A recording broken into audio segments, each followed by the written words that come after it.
Uh, Can we have a roll call? Councilmember Cooper. Here. Mayor Mark. Here, Councilmember Chemnitzer. Here. Councilmember Lynch. Here. let the record know this, that Councilmember Wilkinson is not here yet, but we do expect her, and we'll note that when she does arrive. So we will be adjourning for a closed session. So do we take public comment now? It looks like on the agenda it calls for it first. So I'll ask for public comment on the closed session. So let the record note that Sally Wilkinson, council member, is now in attendance. No one in the room, anybody online? Mayor Mark, there are no hands raised. Thank you. So end the public comment on the closed session, and we'll adjourn to closed session upstairs.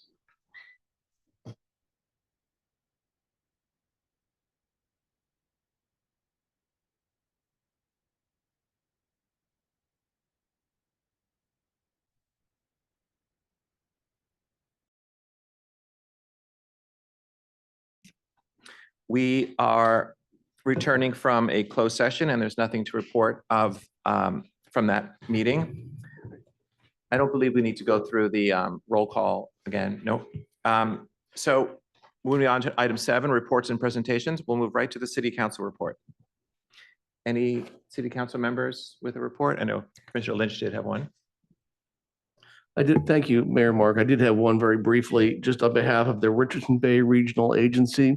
I wanted to give a quick update to our community on some of the developments this summer. I serve on the board and have for a number of years. Couple things. There was a deadline set for October 15, 2024, this October, to get all of the boats that are unauthorized out of the anchorage. That was in an agreement with the BCDC. That has been extended by 1 year, 12 months to 2025. And all of the boats that are not presently in the safe and seaworthy program and list have to be moved by that deadline. There's another October 15, 24 deadline, which is to get the boats that are presently in the designated eelgrass zone out of the eelgrass zone. That date remains. There's been a very extensive and lengthy notice process about that requirement for vessels and what the enforcement mechanisms will be. And the staff is working well towards that. As many of you know, there's a housing element to this. You can't take people off the water without finding them homes. And we have funding complements of the work from Senator McGuire. About $3 million, half of which is used to support housing vouchers, half of which is used for wraparound services. That program is going well. 17 vouchers have been issued, 14 people have been housed, and those efforts are ongoing. The agency continues its vessel buyback program, compensating people who want to move off of the anchorage by compensating them for their vessel. And there have been a number of vessels that have been purchased and recycled, I think is the way they say it. You may recall that 10 years ago, there were some 210 or 215 vessels on the anchorage that were unauthorized. Today, that number is 26. So there's been a lot of progress over that 10-year period, and that progress continues. This summer, the RBRA got the report of an outside auditor that it hired to examine the efficacy and efficiency with which they are using funds to buy back vessels, but more importantly, the housing program. That report was very favorable for the efforts that the RBRA is undertaking. There were a couple of recommendations. Many of those recommendations already are implemented. The others are being pursued. And it really focuses on how the money is being spent and the efficiency for that. So those are the updates. It's been a lot of progress, and I want to credit all of the directors who preceded me. Happy just to be standing there when these developments came home to roost, and also compliment the staff of the agency and prior staff, all of whom have been very effective. And that's it. Thank you. Thank you. First, I want to thank Councilmember Lynch for your hard work. This has gone on for a decade, probably. Many, as you say, have preceded you, and this these developments in RBRA, Richardson Bay, really affect our residents, particularly along West Shore Road. We've heard from many of them over the years, and I know they would join me in sharing our gratitude for those developments. Thank you. I have one report. I'm excited to say that I've spoken recently with the ever creative Adam Gavser. And on October 4th, we will be having the Film Fest. So he said that he's busy reviewing the many submissions that have come in, and from the residents, many from, I believe, a particular program at Redwood High School. I have submitted one less than a minute long, and there will be free hot chocolate. So really look forward to seeing all our residents on October 4th. Thank you. I just wanted to announce that at the last library board meeting, Tony Hooker, our Belvedere representative, became president of the board, and Emily Pawlowski, our other Belvedere representative, is now vice chair of the board. So we have two Belvedere residents right at the top of the library board right now. So it's exciting. Things are going very well over there. Thank you. I have a few updates as well. The first is in relation to our yellow bus program. For those of you who drive on Tiburon Boulevard, I hope you are appreciating the yellow buses driving back and forth this year. It's been a very successful year. We've sold nearly 1,000 passes, which is about 50% of kids off the road going to those schools. And our program managers have been working incredibly hard to reconfigure those routes. And it's been amazingly successful. There are a few kinks being worked out, which you might read about in coming weeks in the ARC, but in general, it's been a fantastic rollout this year.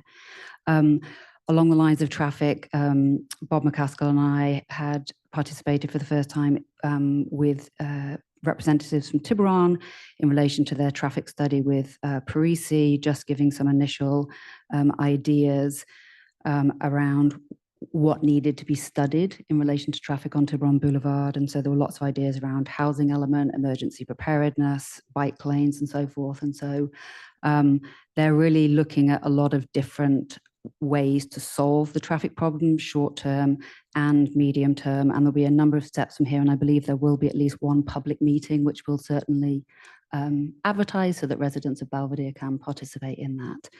And the third thing I wanted to mention is in relation to Marin Clean Energy, where I serve as our representative. Marin Clean Energy, for the first time, is deciding whether to accept an allocation from Diablo in terms of nuclear allocation. I see Jim's face looking.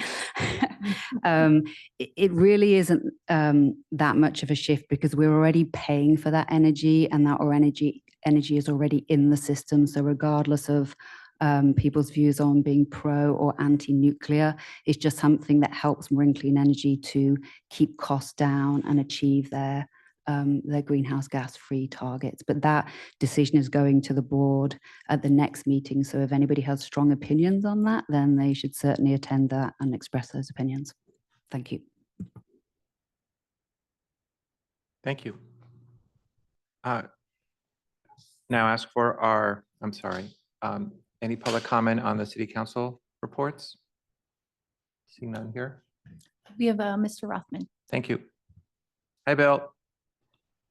Hi. I had a question about the Marin Clean Energy.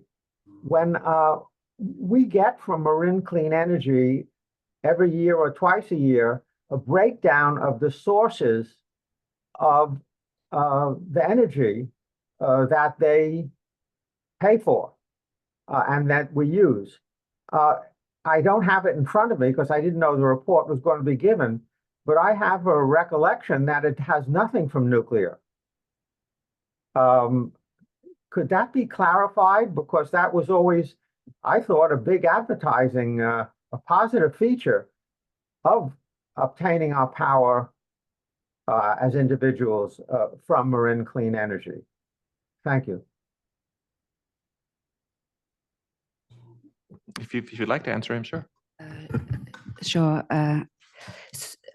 So Marin Clean Energy in the past has never chosen to accept that allocation, even though they're paying for it through their costs into the grid. But given the challenges of securing clean energy because of the massive ramp up in demand and a lot of additional competition for clean energy, in order to keep costs down, it makes sense for them to be able to accept that nuclear into their basket so that they don't have to go out and procure new, very expensive clean energy, which would affect prices for consumers. And as I've said, that nuclear energy is already produced by Diablo. It goes into the grid already, so nothing is changing. We're just accepting something within our basket, which is already being paid for by us, by Marin Clean Energy.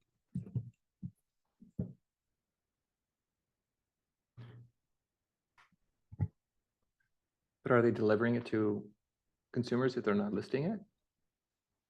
It's a crazy accounting mismatch between what the state reports versus what different individual ones report. And it's not clear whether PG&E's nuclear amount will decline or not. It's all very fuzzy. We've just, as I said, it's very hard going forward for MCE to be able to acquire enough clean energy given the level of competition. And so this will help in that regard. And as I say, effectively, they're already paying for it through various complicated mechanisms. Thank you. Any other comments? There are no other hands raised. Thank you. Move on to the city manager's report now. Yes, thank you, Mayor Mark. I'll start off by mentioning that the city has entered into exploratory discussions with the Tiburon Fire Protection District about the possibility of annexing into the district. Belvedere has a long-standing contract for service with Tiburon Fire, and we want to explore whether we can formally join the district in a way that financially is responsible for both parties. This work is in its early stages and is being done with the help of Marin LAFCO. The city and fire district have formed a working group with 3 representatives on each side, in our case comprising Mayor Mark, Councilmember Wilkinson, and myself. The next step is for LAFCO to issue a request for proposal to hire a consultant to undertake a feasibility study and financial analysis this fall. Given the importance to the city, we want to make sure this process is as transparent and comprehensive as possible. So I'll provide regular updates at city council meetings through my city manager report or in upcoming agenda items. On another topic, one of the city's council's initiatives this year from the council retreat was to develop an onboarding program for newly elected council members and commission and committee appointees. With the help of Councilmember Lynch and Chemnitzer, staff updated those materials. In August, we held an onboarding meeting with all 5 members of the Parks Committee and all new members of the Planning Commission. The full Planning Commission also received basic Brown Act training at their regular August meeting. All new members received an onboarding binder with reference material to the APM, the municipal code, and other documents that are intended to give them a jump start on their new assignments. The onboarding packet for council is also being finalized, and we look forward to scheduling their onboarding training following the November 5th election. And then finally, regarding the Mallard Point project, we requested a general update from the developer today. They stated that they recently met with the BLPOA in discussions to discuss the replacement of the bulkheads and docks on the lagoon, and are meeting with the water board to discuss the permitting process for those improvements. Their team continues to prepare the permit drawings for the infrastructure of the project and expects to have those ready in the next 60 days. They will be requesting a follow-up meeting with the city staff after coordinating with the water board. Concurrently, they're also working on a communication plan for the Mallard Point residents to keep them informed of their progress. They plan to circulate a letter to the tenants later this month. There's no new news about when the final map will be submitted for the city's review, but staff is meeting internally this week, that's city staff, to discuss how those submittals will be reviewed and routed for compliance. We will, of course, post any documents received or significant develops on the Mallard Point section of the city's webpage. That's all I have for now. I'm happy to take questions. Thank you. Any questions for our city manager? Please. Can you, do you mind explaining when you said we would be hiring a consultant? I think you said for the LAFCO fire protection meetings, or can you just explain what the consultant would be doing? Yeah, so whenever a discussion of annexation is contemplated by two agencies, usually it's LAFCO that's in the middle as mediator. In this case, they suggested that we put together a request for proposal to hire a consultant to come in and do some initial study work, really looking very closely at the cost of annexation long-term for the city and for the district, and whether or not that model is sustainable, not only with the city's fire tax, but with future increases. As part of that study, the city is going to be looking at really all different types of models, not just annexation, but what are the other options that the city has in lieu of annexation with the district. We're not sure what that's going to uncover, what that might turn up, but obviously it's an important part for us doing our due diligence to make sure the community is informed and we have all the resources. Thank you. Thank you. Can I just jump in there to clarify one thing? Because I think it's important to stress that there would be no anticipated impact on Belvedere residents in terms of fire tax amounts or anything else. And we don't know at this stage whether any annexation deal would require a vote of the electorate. And certainly if it involved any changes in taxation impacts, that would of course require a vote of the electorate. But that isn't the plan. I have a question too.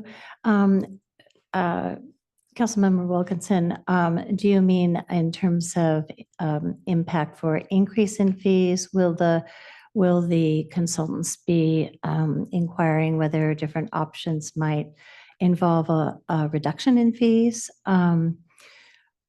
Or were you just talking about an increase in fees? That's my first question. I have a second. No, so the way that Belvedere's described our component of the RFP, there's a part of the RFP which is being done in combination, and then Belvedere's got a separate component which is considering we want to consider all options. What forms of fire model could we have, and how much would those cost, and would they be sustainable?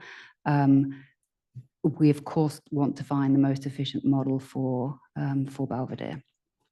Thank you. And secondly, a question for staff or either of the council members who are more involved. And by the way, we ask these questions publicly under the Brown Act because we don't always, we don't ever talk about these things outside of the public meeting.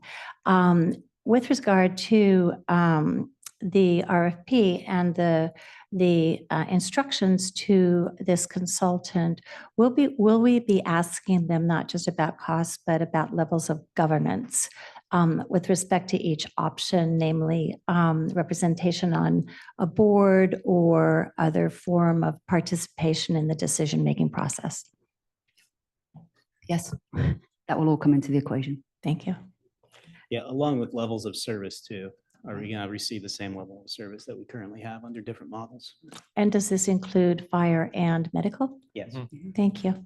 And one thing I think our city manager did allude to, but the analysis is intended to look at the history of the relationship, to look at the cost, look at the services provided, look at the revenue impacts on Belvedere, look at the revenues generated by the district, and look at them in concert, determining what's the best way this relationship should go forward or could go forward in the most sustainable, most efficient way possible for each entity, and then both entities combined. I certainly welcome this first step. So thank you.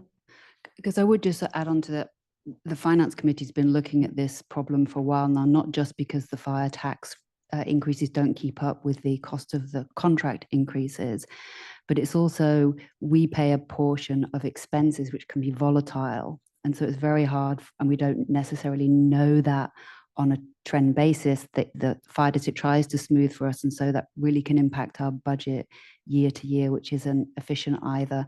And ideally, a city government probably shouldn't be in the business of fire necessarily for one as small as ours. So if there is a better model, we certainly want to find it. Thank you. I'll open up the public comment on the city manager's report. Don't see anybody here. Anybody online? Mayor Mark, there are no hands raised. Thank you. Close that public comment. We now have a fun event. Chief, do you want to take over the badge pinning for Sergeant Jeremy Clark? Yes, thank you very much. Good evening, Mayor Mark and council members. Tonight, I am pleased to introduce our newest police sergeant, Jeremy Clark, who was officially promoted on August 18th. Since 2019, Sergeant Clark dutifully and honorably served the residents of Belvedere with pride and professionalism as the senior patrol officer.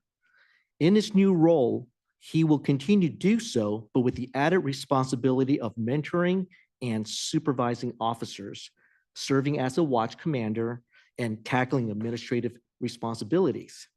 And at this time, I would like to bring up Sergeant Jeremy Clark and his lovely wife Cleopatra, who will pin Sergeant Clark with his new sergeant's badge.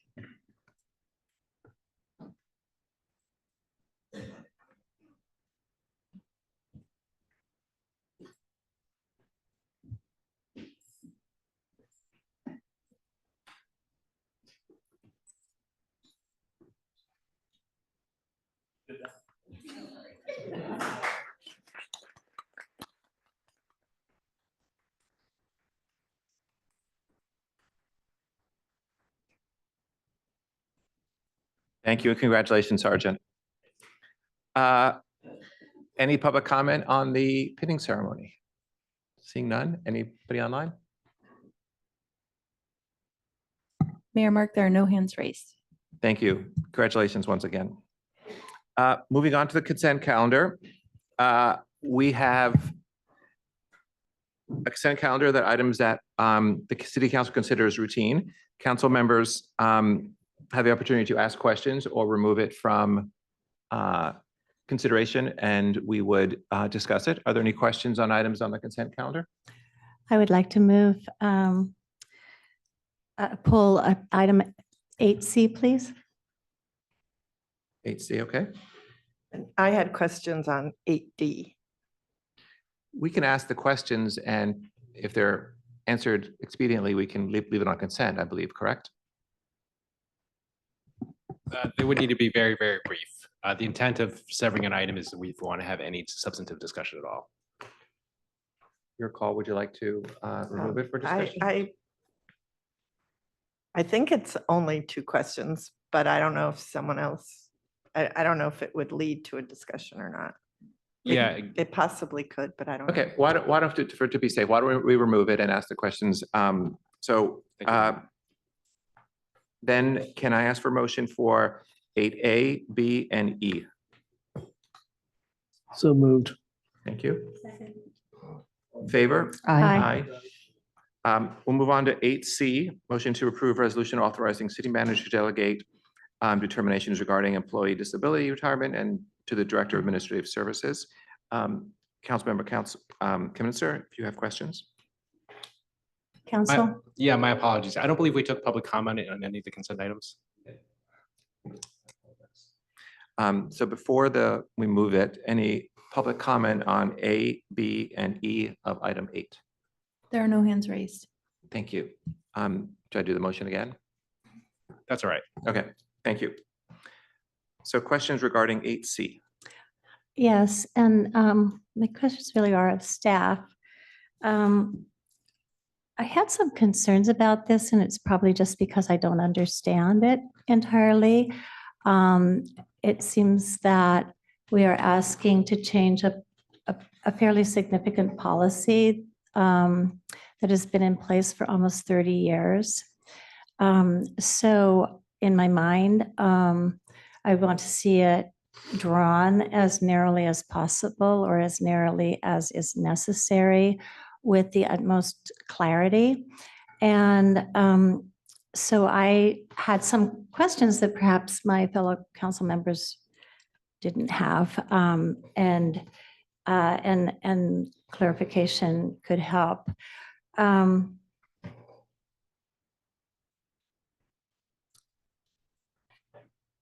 My first question is this not already within the authority of the city manager?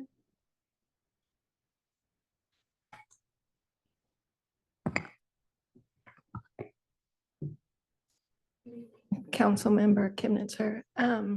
It is back in 1996, the city council did pass a resolution giving the city manager just authority, but it did not state that he has the discretion to ask the Director of Administrative Services to work on these determinations. I understand that, and that was in the staff report. But my question is, if in 1996, council gave the city manager the authority to do that, wouldn't discretion to delegate that already be within that authority?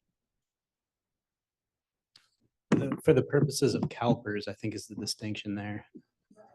So that piece of it is just simply not clear in the staff report. Do you want to really clarify that and to let us know whether this has ever caused a problem, or whether it has ever been inadvertently applied, or whether there's something new that would change this longstanding policy?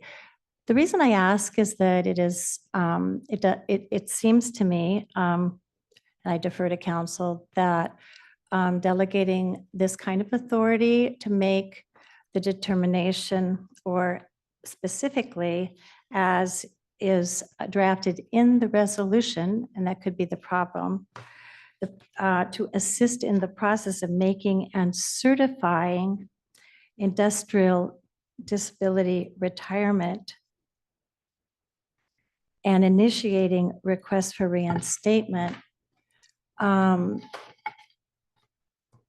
could open the city up to some exposure of some kind. I don't know a lot about pensions, but it's so vague that without some clarification, it seems to be delegating an authority that's really not clear. So my understanding is that in 2020, CalPERS changed the way they, how they handle these determinations, and they put more of the emphasis on the city. It used to be that things were more determined by CalPERS, so they want to see that part of the process is we have to give a copy of these resolutions to CalPERS so that they can see that the Director of Administrative Services does have the authority to sign or participate in uploading documents to them related to any, as part of the determination process. In the past, the CalPERS handled a lot more of that themselves. And so this is just kind of an update to the process so that the Director of Administrative Services position can do some of this work instead of the city manager. So it wouldn't be that I would be making these determinations alone. We would be making them together. It's just that I would be signing some of the documentation and uploading and providing CalPERS with the reports. And that way it just provides some streamlining of the process. I think it would feel better if the resolution then, and I'm not trying to draft it here, we might have to continue this for further discussion or some other way, but it seems to me that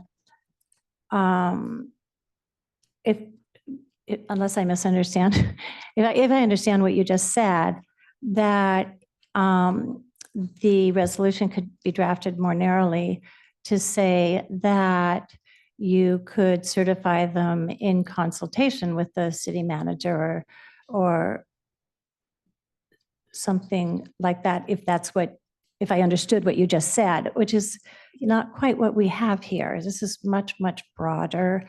And it seems to me that these kind of difficult discretionary decisions are something that Belvedere has historically, and for good reason in the past at least, left to the city manager. So I'm just trying to understand a little more why it's here. Another possibility, and I don't even know if this is feasible, might be, and there might be other options available from my fellow council members, but whether you would want to try this for a period of time to see if it worked. I don't know if that can be done through a resolution or whether there would be some pilot project or a sunset or something like that. As I say, we've had this policy in place for almost 30 years, and it seems to have kept us out of trouble so far. Right, and we don't have, we don't have too many of these determinations come up. It's just that we have one currently that we're going to be working on. And in order to kind of streamline the process and bring our procedures up to date with the new CalPERS procedures, that's why we were doing this. So, but we're happy to do it as a pilot program. Just to confirm, yeah, I think council member, if that's the council's inclination, we can certainly put a time limit or sunset on this proposal. But I think the spirit of this proposal is just to give us optionality. As you know, we have a very lean city staff in this building. And so a lot of folks around me have to wear many hats. And so as many options as we have to take care of the necessary business of the city is I think what we're generally trying to achieve. Okay. But we certainly appreciate that these are very important decisions on behalf of the city as well. Okay, well, I just opened it up for discussion. The other item that we might have for discussion is that it and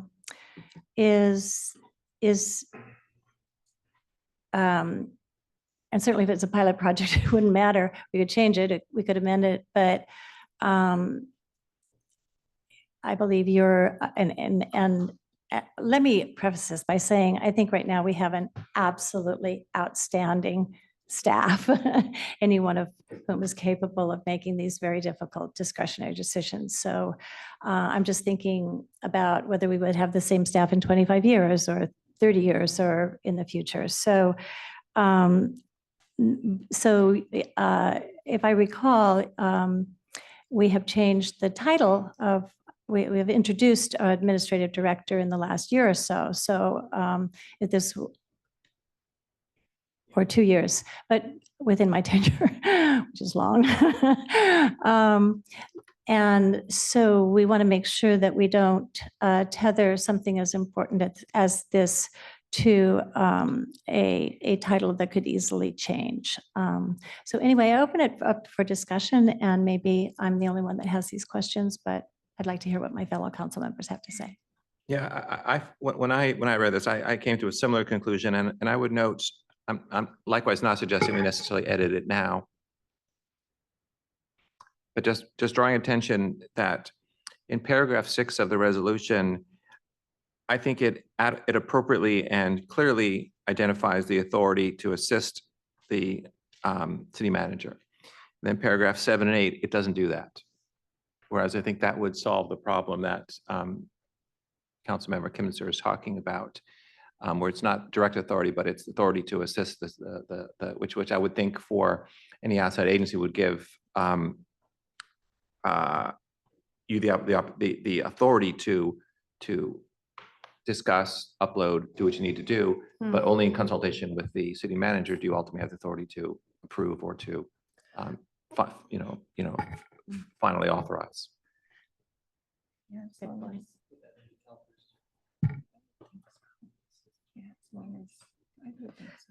It sounds like you might want to bring this back next month with more thought, but my question is, I know you've got considerations, timelines here. Would that delay create any issues? I don't think so. So we can bring it back next month. Any other further direction or comment to staff? I move to continue this item to the October meeting with perhaps a little bit more explanation in the staff report as to why it's being done and some potential amendments as reflected in tonight's minutes. Thank you. I think we need to vote on the continuation, right? Public comment on this item, Mayor? No worries. Thank you. Any public comment on item 8C? Seeing none? There are no hands raised. Thank you. So we'll continue item 8C for a future meeting, ideally October. Do we need to vote? We don't need a vote for the continuation. 8D, Councilmember Cooper, do you want to address your questions to our Director of Administrative Services? Yes, thank you. Good evening. So I was trying to understand what the user fee study would be looking at, the different fees. And I understand that we want to make sure that we're recouping the necessary funds for our staff time as they work on permits. But is this fee study to update the master schedule of fees, charges, and application fees?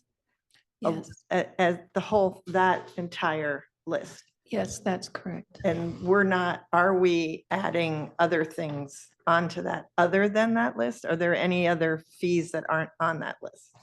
There potentially may be, as part of the study, we're going to look at potentially maybe new fees, but Okay. we don't know what they are at this time. Okay. I just was curious why that title wasn't referred to anywhere. So I wasn't sure if it was something different than the master schedule of fees. Right. Okay, That so is- that is what it is essentially. Okay. Correct. Okay, I don't know if it's important to put that in, but I think it's a little confusing that it's not mentioned.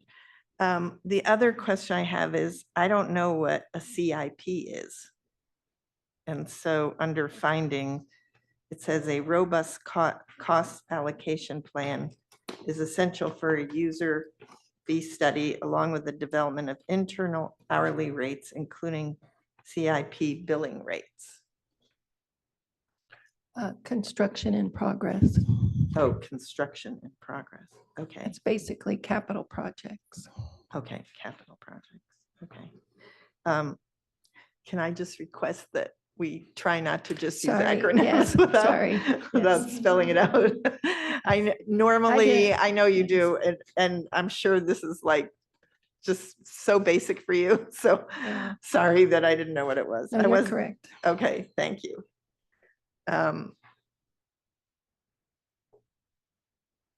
Okay, that was all I had. Great. Any further questions or comments on the user fee study that our city manager described earlier? No. In that place, can I open up for public comment, please? Seeing none in the room, There are no hands raised. thank you. Can I please have a motion for item 8D? I'll make that motion. Second. All in favor? Aye. Unanimous. Moving to the public hearings now, item 9A, which is an appeal of the construction time limit penalties assessed to the construction project located at 54 Peninsula Road. Could I please ask the staff to present the staff report?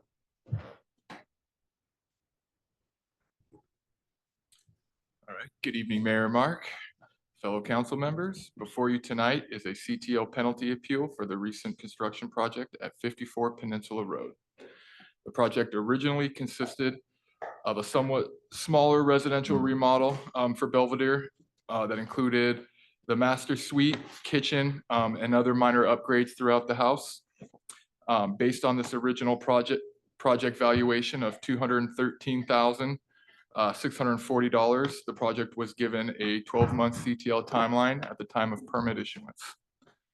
Following the issuance of the initial permit, 3 additional building permits were issued. These permits included an electrical panel upgrade and subsequent electrical wiring associated with the upgrade, a re-roof, and an additional remodel permit to increase the scope of the initial remodel. So basically, once they got into the home, it was determined that larger scope of remodel was necessary. The project was officially finalized 113 days after the expiration of the CTL deadline. This includes a 6-month CTL extension and the 30-day grace period. A penalty of $83,700 was assessed to the property owner. In appeal of the penalties, the property owner and the project contractor stated that the project went beyond the CTL deadline due to unforeseen construction issues with the existing structure, the discovery of unknown hazardous materials that had to be properly abated, and project delay, due to excessive time taken by the building department reviewing project revisions.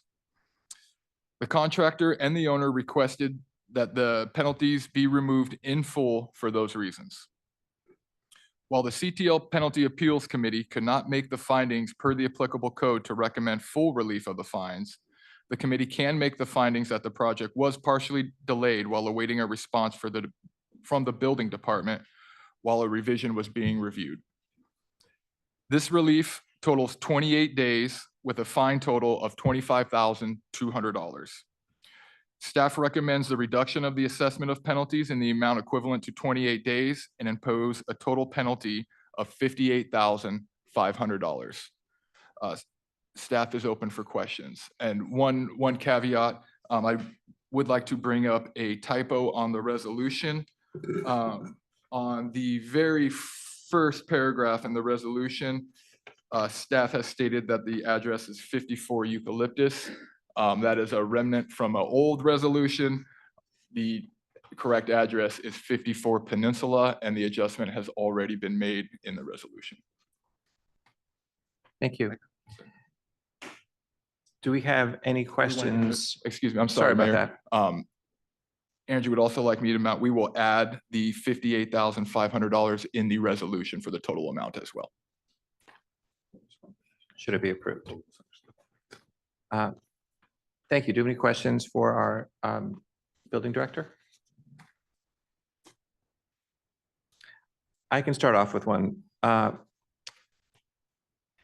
The reduction that you're recommending for the third point, the building department's delay in reviewing the revision submitted on September 1st, I presume that was for the larger remodel and the scope increase? It was for the additional remodel permit. It originally came in as a revision, and due to the large amount of increase of the scope of work, an additional permit was required. Yeah, you stated in your presentation that delay caused by the city's review of this, and for 12 weeks that would typically or otherwise take 8 weeks. Was the project actually delayed? I understand it took you longer, but were they waiting for things to do, or was the project For the ongoing? contractor and the property owners, they were. We do have inspections that occurred during that time frame. But the building department was had the review completed, and there was a lapse of 4 weeks for administrative review for certain aspects that, again, the project, the revisions would have been out 4 weeks earlier. And so while they did have inspections, none of the inspections were on portions of the property that were involved in the new permit or the revisions. And so the building department and the appeals committee felt that that was warranted. So arguably with those 4 weeks, they could have got ahead of the game with long lead time items and started prepping for that work. Yes, sir. Going forward. I understand. Any further questions to our building director? Thank you, Brian. I'll now open the public hearing and ask the appellant to comment, please, or to make a presentation.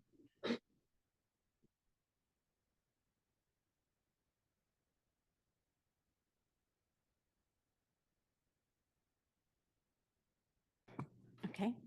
I want to begin by providing some background on how we got to this point. We purchased our home in 2017 when we returned to Tiburon Belvedere after losing our home in the Tubbs wildfire. Although we had the house thoroughly inspected, we experienced several significant issues with the house that ultimately necessitated this project.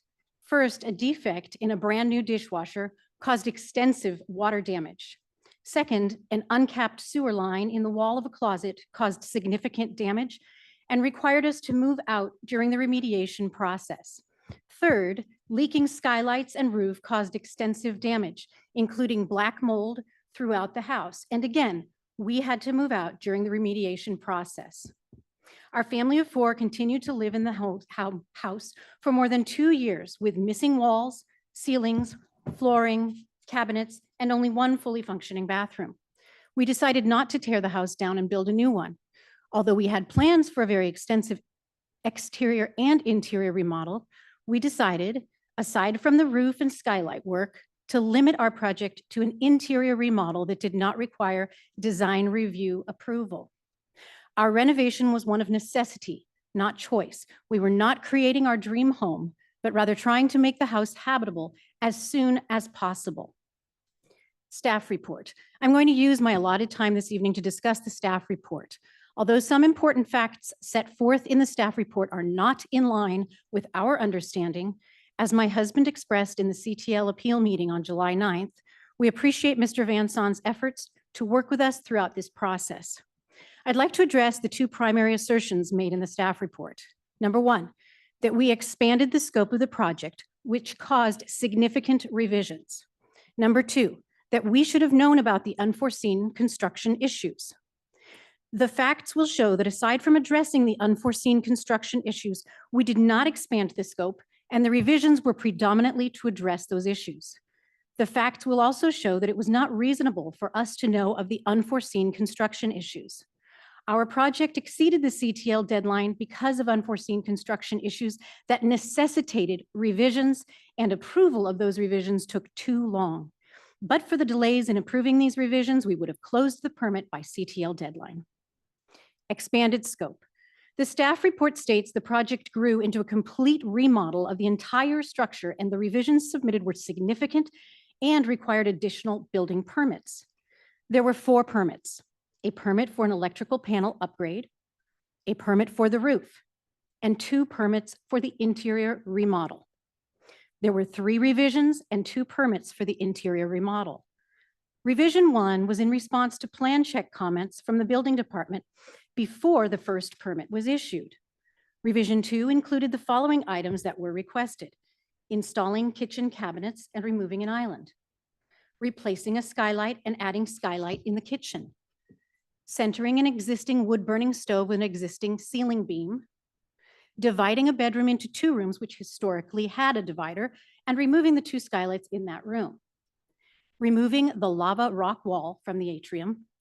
We also eliminated changes to the primary bedroom and primary closet and added a wall and a door to create a mudroom. Aside from the atrium, the items in revision 2 were in rooms already included in the initial permit. Although the items in revision 2 were not significant or complex, a new permit was issued.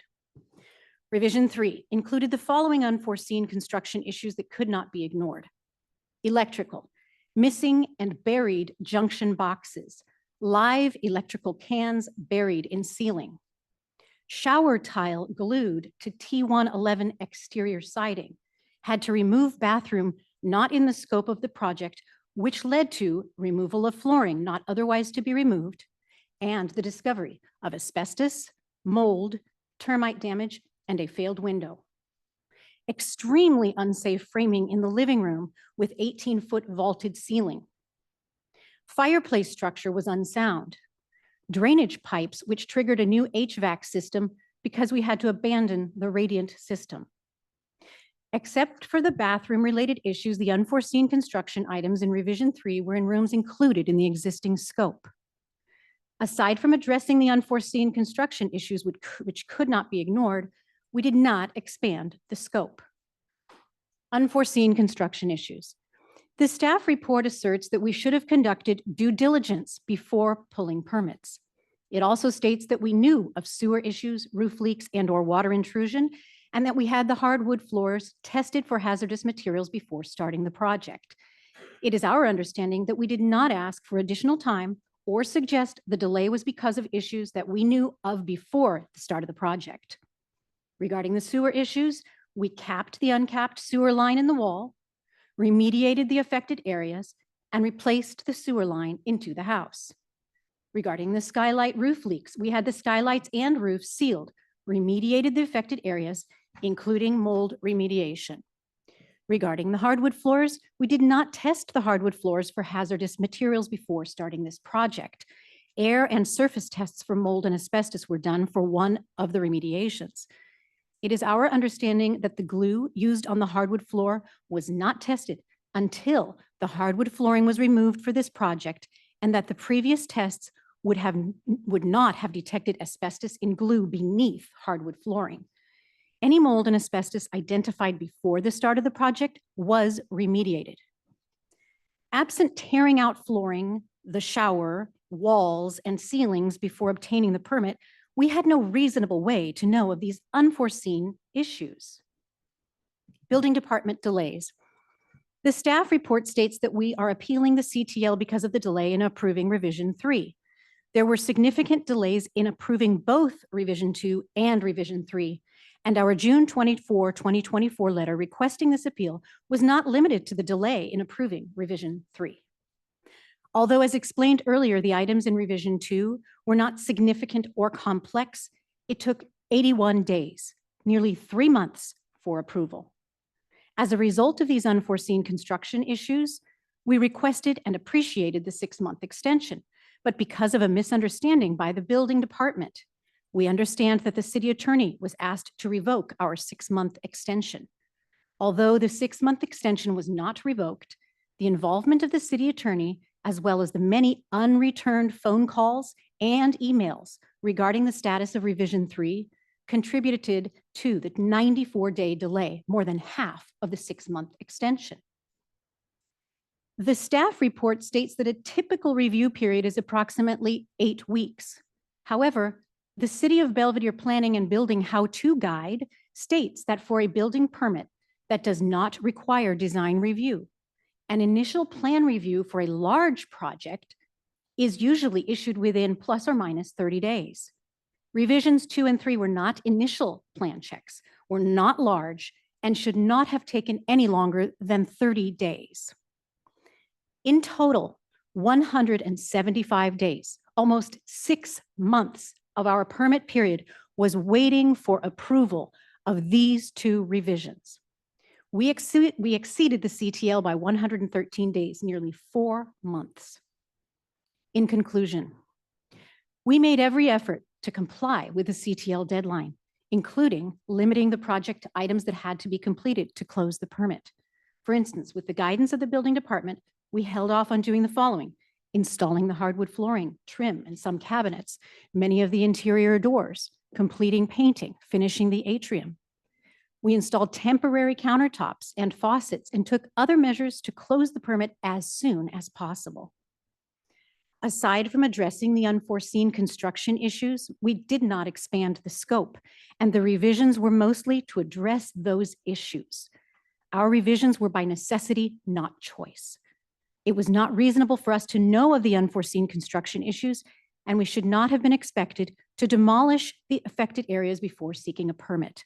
Finally, the amount of time it took to obtain approval of the revisions was excessive. But for the delays in approving these revisions, we would have closed the permit by CTL deadline. We appreciate that the staff report has recommended reducing our penalty by 4 weeks, but that reduction is not sufficient for the delays and provides no reduction for the unforeseen construction issues. These delays were completely out of our control. We respectfully request that you consider the facts that I have provided and remove the CTL penalty in its entirety. We thank the City Council for your attention and consideration of this request. Thank you. Do we have any questions for Mrs. Doyle? Just to clarify, you mentioned that your work surpassed the CTL by 113 days. That's 113 days plus the 6 months extension, correct? And I'm going to let my husband, who's on the Zoom call, respond to these questions. John, are you able to hear us? Yes, I am. Thank you. Thank you, Council. Mr. Mayor, I think your question was, did the 113 days include the 30-day grace period? Is that right? Well, the 30-day grace period and the 6-month extension. Yes, it did. Okay. Thank you. Any other further questions for the appellant? No? Okay. Thank you so much. Thank you.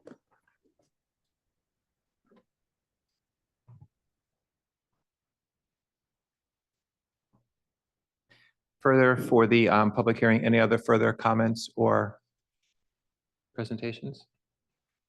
Seeing none, any online? There are no hands raised. Thank you. I'll close the public hearing.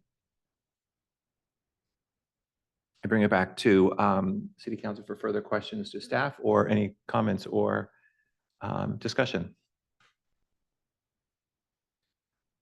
Brian, do you have any comments in relation to Mrs. Doyle's presentation, in particular about the scope of the revision permits, revision number 3, I believe? Yeah, so the first revision she spoke of, I think she alluded in her speech that it came prior to the issuance of the permit. So that would have just been the plan review comments. Nothing, there was no CTL timeline at that point. I guess it depends on your definition of additional scope of work.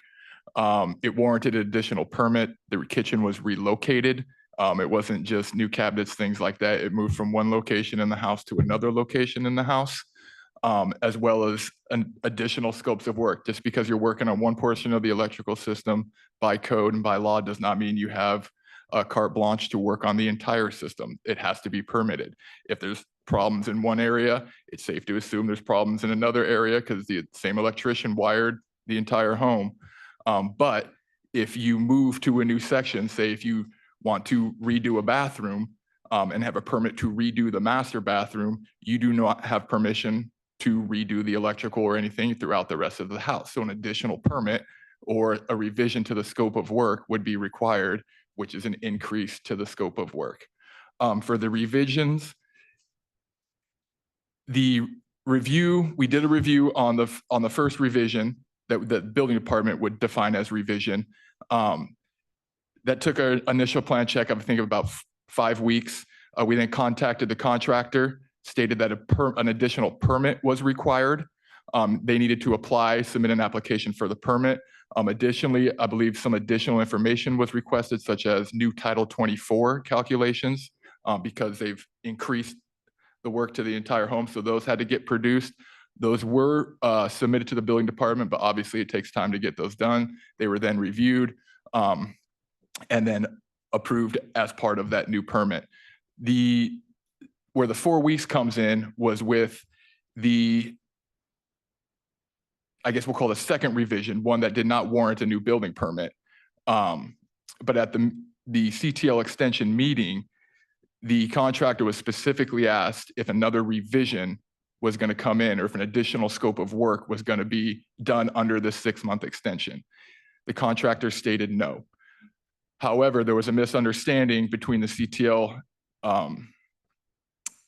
excuse me, let me get my committees right here. My CTL extension committee, that the contractor was alluding to no other revisions besides a revision stated in the CTL extension letter. So they had which I provided as part of the staff report. In the letter, they state they have revisions coming. He was asked if any other revisions or any other additional scope of work were coming down the road. Contractor stated no. So when those revisions did come in that were in the letter, we saw them as new revisions after we just conducted a meeting that the contractor stated no revisions would come in. I began to look for if we could revoke their 6-month extension. I had tried to contact the attorney. The attorney and I were having communications issues at that time. We went through the code. We got our communications issues fixed through our IT supervisor. We cannot revoke the 6-month extension. And so at that point, we then approved the revisions and got them out to site. That time was 4 weeks. Those discussions existed because you felt that these revisions weren't consistent with the extension committee's discussions with the applicant. Correct. I was under the misunderstanding that it was an additional revision to the one that was stated. It was not. That was the revision. But because I thought it was an additional one, we then looked to revoke the 6-month extension because we provided that extension with false information. You provided under the presumption that you're going to finish the project that's on the table today, that's permitted today, and Yes, you sir. hadn't expected another revision. Yes, sir. Other than, and the misunderstanding was that previous revision already described in that documentation. Correct. That revision came in about 4 months after that meeting. That meeting occurred in, I believe, April or May. Yeah, May to September. And we received the revision in September. Thank you. Would anybody like to begin or have a Can I thought or ask- perspective? can I ask some questions? Absolutely. I was, just to understand it completely, so with each new permit, that did mean, what I'm trying to understand is there a way to not, if you have your architecture drawings and you stick with those all the way through, you should conceivably only need one permit. Is that correct? That is correct. So every time you get a new permit or you come in with a revision, it's because you are making some sort of significant change that warrants the Something has permit, changed. not whether it's a large house or a small house, that it's just a larger change within that scope of that. There's, project. you've gone beyond the original permitted scope of Okay. work. Okay. Which isn't typically a modification to the existing work. It's, as you said, it's expanding the envelope from the area of previously understood construction. With an additional permit, that is the Yes. case. Some Yes. revisions can, Some revisions which you talk about. yeah, and so get- there are get revisions. Folded into the Correct. current Yes. permit that's covering that. If you have a master bathroom remodel, and you have your approved stamp set of plans, the work is being conducted, and we move the toilet from one location to another location, that's just a minor revision to the Okay. approved plans. Now, if we add, we want to do this, we're doing the master bathroom, and now since we got the tile guys here and the plumbers here and the electrician, we might as well have them do the rest of the bathrooms in the house. That's an additional scope of work, which requires an additional permit because you were never permitted to do that scope of work. If a project typically, correct me if I'm wrong, but if a project is encompassing the whole house on a full house renovation, they oftentimes don't have additional permits because they're already touching all surfaces arguably, and revisions within that is consistent with the original permit. It's when you expand beyond, when you seek a limited or specific permit for hypothetically a bathroom and a kitchen, and you seek to work outside those delineated spaces, is when the building department, almost by necessity and technically, needs to issue another permit. Thank you.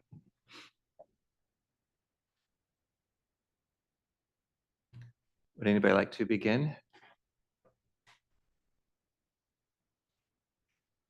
In the absence of a volunteer, I can actually make a couple quick comments that having reviewed a number of these and spending time with our ordinance, the specific aspects of the ordinance that identify what can and should be factors that, for lack of a better word, are excusable or something outside the applicant's control. I think the Extension Committee and our Director of Building Service, our Building Director, in his review of this, looked at it correctly, that the first 2 points aren't identified as unforeseen aspects out of the control of the applicant. Certainly, conditions that can be seen or found on site may not have contemplated, if I understand the applicant correctly, replacing the hardwood floors wasn't part of the original scope, so they wouldn't have looked at the glue underneath it for hazardous material, and the initial hazmat inspection would not have been in their scope of work to review or to pull up those boards, which would have told me as a homeowner or developer, I can't change that because that's going to change the scope of work, and I'm going to have to go back and do that same hazmat inspection. So the fact that you found it, it's not, I don't find that outside of your control or an unforeseen condition, because it might have been foreseen should that have been considered to begin with. I know I'm talking a little bit of a circular reference there, but the fact that the initial work wasn't done on it doesn't make it an unforeseen condition, I guess, is my point on that item number 2. Likewise with structural issues, if you're contemplating the kitchen location, I'm sorry. My apologies for interrupting, Mayor, but I just wanted to see if we were still going to provide a rebuttal to the appellant as well, a rebuttal time of 5 minutes. Sure, I apologize. Would the appellant like a rebuttal to the questions and the comments presented by our building director? Yes, we would, and I appreciate that. I want to start first of all by clarifying the permits here. I think there's some confusion. The first revision that was done was a plan check one, so that's not even an issue for us. The second revision, as my wife explained, involved, centering some things, splitting a bedroom, things of that nature. For some reason, that revision was issued a new permit. But the permit, the third permit that had all of the unforeseen issues, was not issued a new permit. Another point I want to make is with respect to the electrical, there was no way, that was not added on. Basically, as the house was taken apart, they realized there were certain areas that were older and some were newer. So that house had been added on to, I think, 2 or 3 times at least, once in the 80s, all the way back to the 50s. So it's not necessarily correct to say that we had to assume all the electrical was bad in the house. We didn't know that. And it's only when we discovered issues where we had to go in. And for instance, the junction box thing, they realized that they were all over the place and not connected. So essentially what they had to do is go through and check each and every area for those. In terms of the fact that we should have foreseen these issues, we were in a unique situation in that we already had parts of the house opened up. So we knew more than most people. And it strikes me that, absent really tearing everything apart, some of the things that we mentioned tonight, we would not have known of. We just wouldn't have known of. So that's a really important part of this. But I think at the end of the day, the crux of this really is we ran into a lot of different things that we weren't aware of. For instance, framing on a wall was not something we weren't going to open that wall up. And it was only when they discovered some other things that they realized the framing was unsafe. So I'm not sure in what scenario here a homeowner would have something unforeseen with a house unless they completely tore it down and built a new house, or they completely ripped it apart. As far as the delay with the city attorney and all of that, what happened there was that we had a CTL extension, and in the meeting, our contractors very clearly stated there would be revisions coming in. And as soon as we got the approval, lo and behold, we discovered another major issue. And that's why there was some time delay between getting the revision in. But it was not an additional revision. It was clearly addressed up front in the extension meeting. And by the way, the additional issue that we uncovered was very significant. It had to do with the plumbing in the slab, the drainage lines. And because of that, we had to abandon the radiant system. And that then triggered other things. So there was a lot more involved than we expected with that. And I think that's all that I have here. But please understand that there were only really 2 revisions that we had any control over. The first one was fairly minor, but for whatever reason, a permit was issued for that. The second revision, the third revision was to deal with some of these unforeseen issues that we ran into. John, may I ask you to speak a little bit on the moving of the kitchen and what was that? Sure. Yeah. So Mr. Van Song mentioned that we moved the kitchen, and the kitchen was originally in the center of the house. And when we found out that the plumbing had to all be had to be cut out, all the slab had to be cut, we moved the kitchen to the adjacent living room. And the reality here is that didn't take any additional time because essentially the original kitchen was all out anyway. It had all been removed. It was basically just an effort of running another 10 feet into the slab to run a water line in there. And so that really did not cause a delay. The other thing I want to mention is I think it came up earlier that these delays didn't really impact us. They certainly did, because we couldn't order cabinets and doors and a lot of the things that we need to do. We certainly couldn't move forward with sheetrock and even some of the electrical until we knew that third revision was going to be approved. So that did prove to be a very serious issue for us. I thank the council for its attention. Thank you very much. Once again, I'll close the public hearing. Before I do that, any other public comment?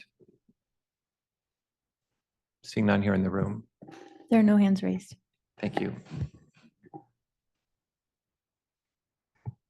I will just quickly finish up my comments. To be specific, the items that the city by code allows extensions, factors that CTLs can be extended: site topography, site access, geological issues, neighborhood considerations, other unusual factors, extreme weather events, unanticipated discovery of archaeological resources, and finally, other conditions that would not have been reasonably anticipated at the time of project application. So I guess that is what the applicant is, I guess, referring to. I'll comment and I'll say this with great respect to the two other people who have worked on the Planning Commission on this council. Planning Commission reviews projects and the city staff reviews projects ideally in their totality early on, so that the scope of the project can be seen as a whole, for its impact on the community, for its impact visually, aesthetically on the neighborhood, and its impact, from a technical perspective with runoff, with engineering and site topography and everything else. So projects that inherently begin in one fashion and change to other fashions are very difficult for both the Planning Commission, which didn't even look at this because of the scope of the project, but for the city to manage effectively and efficiently, because it's not designed to look at them this way. And the point of our CTL, I believe, is to try to prohibit and to try to discourage these types of projects by design, because they inherently create scope,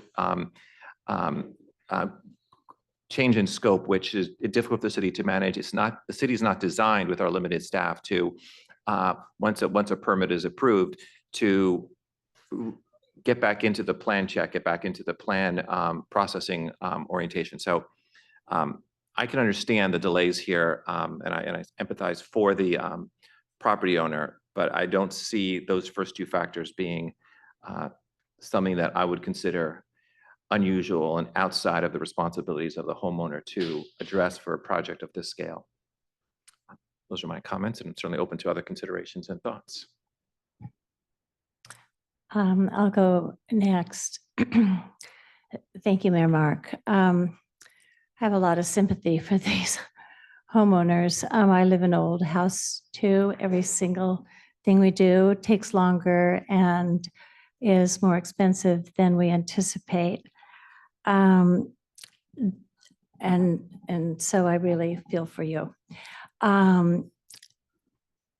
This council reviews CTLs almost every month or every other month, maybe, frequently. And it's always really difficult because there are many things that are unforeseen to the homeowner.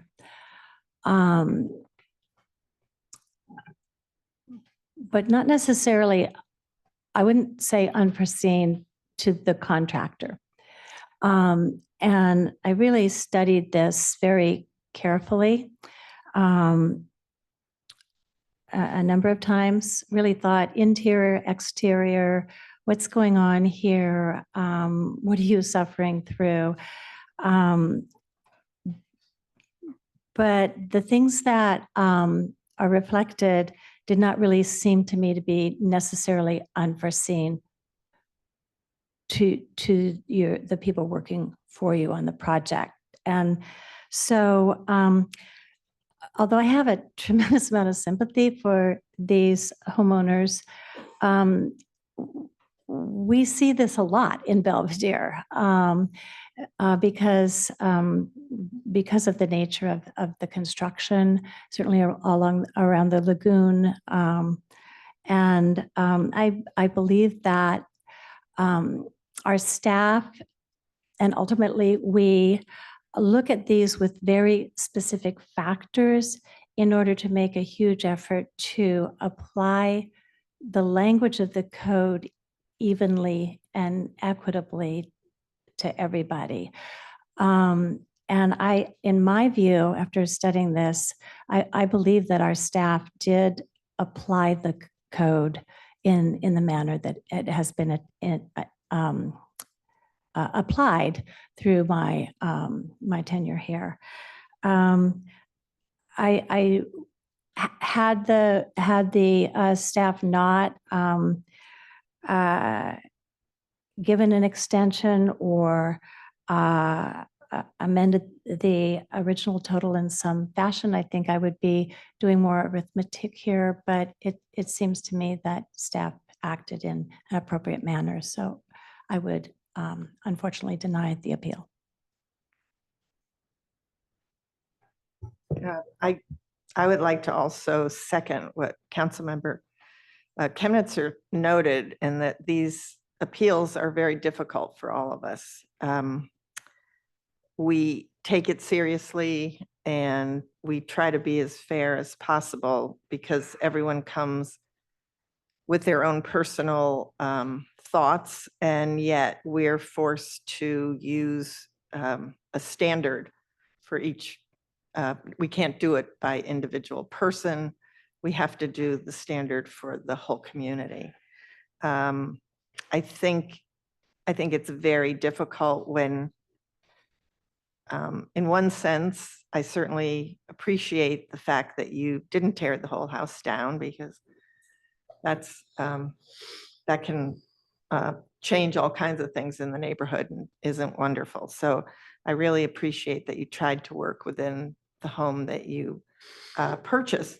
But I think there were changes, and I understand that the changes you made were based on other factors. So you changed the kitchen because of the plumbing or the electricity or whatever it was.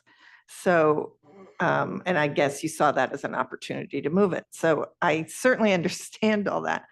But again, I think that the change orders did result in more time, and unfortunately, time was a factor that no one could change. Our building department works with so many projects going on at once that it may seem slow, but everyone's clamoring at the same time. So there's a lot to juggle all the time. And I do think that the city is very generous in giving 6 months extensions, and then actually the 7th month. So it sounds to me that some of the delays and some of the changes in a junction box or some of the other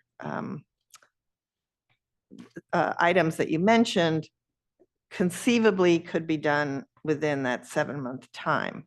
So I think I do appreciate that the building department went ahead and took off the 4 weeks. So I think that was an appropriate compromise, and I appreciate that you did do that. So thank you. I would just echo the comments of my colleagues about how very, very difficult these appeals are for us and how unpleasant, frankly, they are to sit essentially in judgment of our neighbors and friends and to assess a statutory, penalty or a fine in connection with a construction project, which obviously didn't go as planned. The homeowners clearly aren't delighted with the way the project progressed. It doesn't make you feel very good, doesn't make us feel very good. And I think, it's really important to convey that. But as my colleagues have said, the staff and we, when we hear these appeals do have to be as consistent as we possibly can be. There's no other way for us to fairly apply this standard and code across the community. And we think very hard about how other appeals have been considered.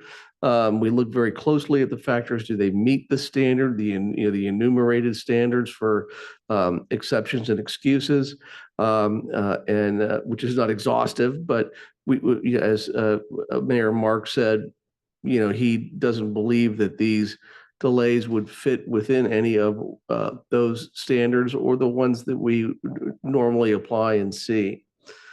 And it is very difficult to do, to have this kind of a fee stacked on top of a project that went longer and probably cost more than, you wanted. But we do have to be fair and consistent and thorough in our application. And I think the staff's analysis here was correct. And I would accept the recommendation to, I guess, grant the appeal in part by reducing it from the penalty from 83,000, reducing it down to 58,500. I don't have much to add. I agree that we should reduce the fine by the 4 weeks. And I would just step back and emphasize the reason we have these fines in place is to really incentivize homeowners as much as possible to complete quickly because of the significant impacts on neighbors in terms of noise and dirt and parking. And we've all lived next to construction projects and they're onerous. And so we have these standards for that reason. And I think we seek to apply them fairly. And I think the fair application here is to apply the fine X the 4 weeks. And I would propose, I think this was mentioned earlier, I would propose adding the language in the resolution to specify that the revised number is 58,500. We have that redlined already. Thank you. Can I entertain a motion? Would move to adopt the resolution, which affirms for the most part the appeal and reduces it to the stated number of 58,500. Second. Thank you. All in favor? Aye. Thank you. And Mayor Mark, I need to apologize to my colleagues and the staff. I have to leave, unfortunately, to attend something that's arisen at my home, unscheduled, and I need to get to it. So I'm very, very sorry. Okay. Thank you.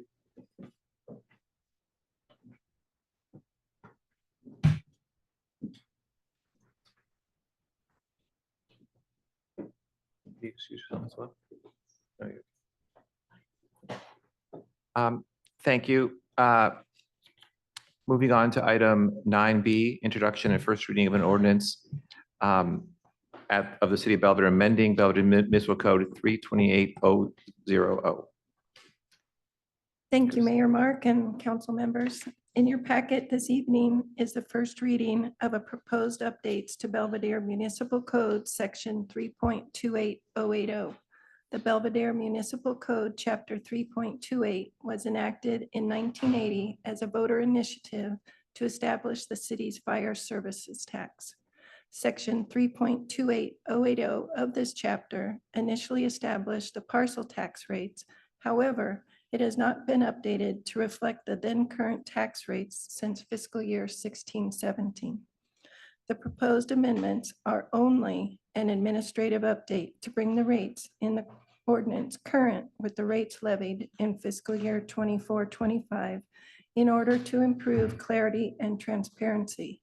We are also correcting a typographical error in this section to accurately reflect the correct section reference from 3.28080 to 3.28070. At its June 10th, 2024 meeting, the City Council held a public hearing and approved by resolution the tax rates for fire and emergency medical services for fiscal year 24-25.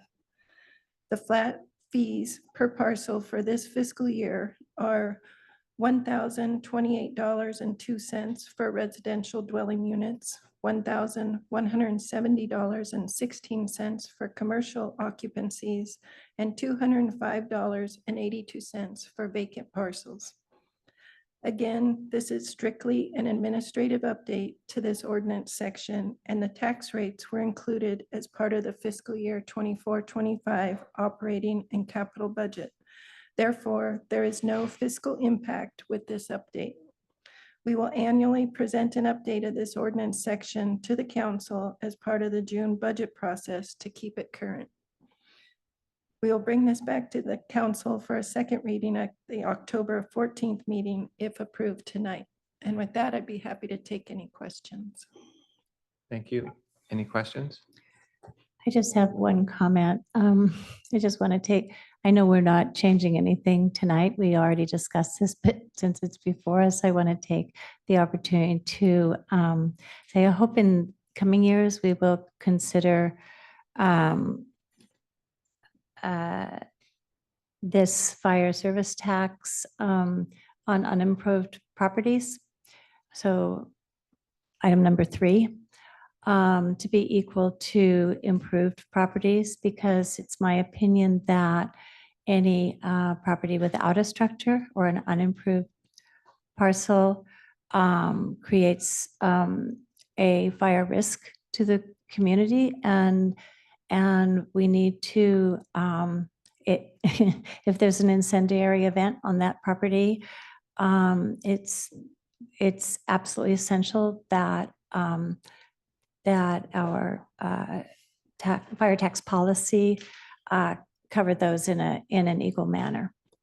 So just note for the future, I hope we can change that. Do we have the ability to change this ordinance beyond the numbers on an annual change in population and a statewide per capita cost of living? Isn't that one of the issues? So just as in terms of context and background, Mayor and Council, since this fire tax was initially adopted by the voters, only the voters could make further substantive amendments to the ordinance itself. I see. So, Okay. but it is something that the city could consider as a whole through that process. If the city and the council decided at some point it made sense to revisit the fire tax in a more substantive way in this section and other sections, we could revisit that issue that you just mentioned. Okay, thank you very much. Of course. I know it's not before us on this vote. Thank you. Any further questions to our city staff? No. Open the public comment for any questions or thoughts relating to this item. Seeing none here. Mayor Mark, there are no hands raised. Thank you. Close the public comment period. Anyone have any discussion or comments on this? Seeing none, go ahead, please. Well, I just, oops, there we go. I understand we'd have to come back every year to change this. There isn't a way to put in a % or something so that it wasn't something that had to come back every year? Is there an easier way to have this happen?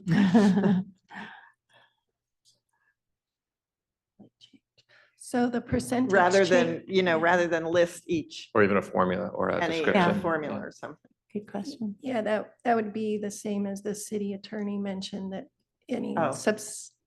substantial change to the ordinance would have to go through the voters.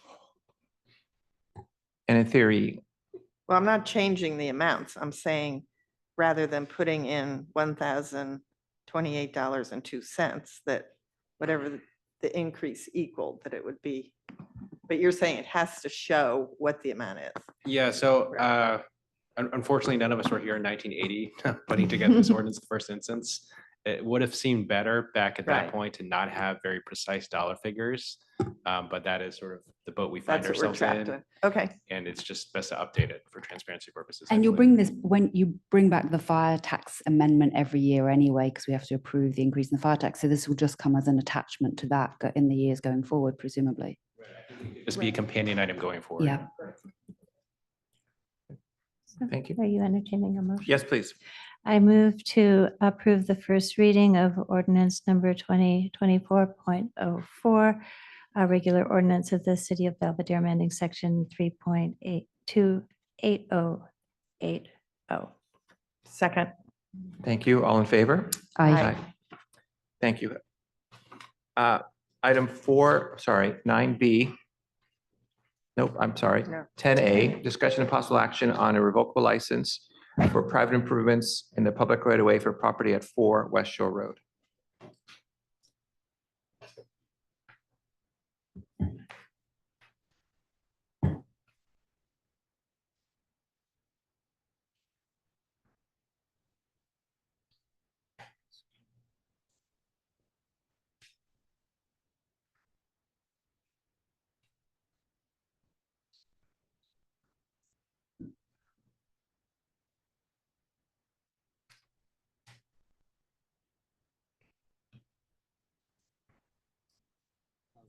Thank you, Mayor Mark, and members of City Council.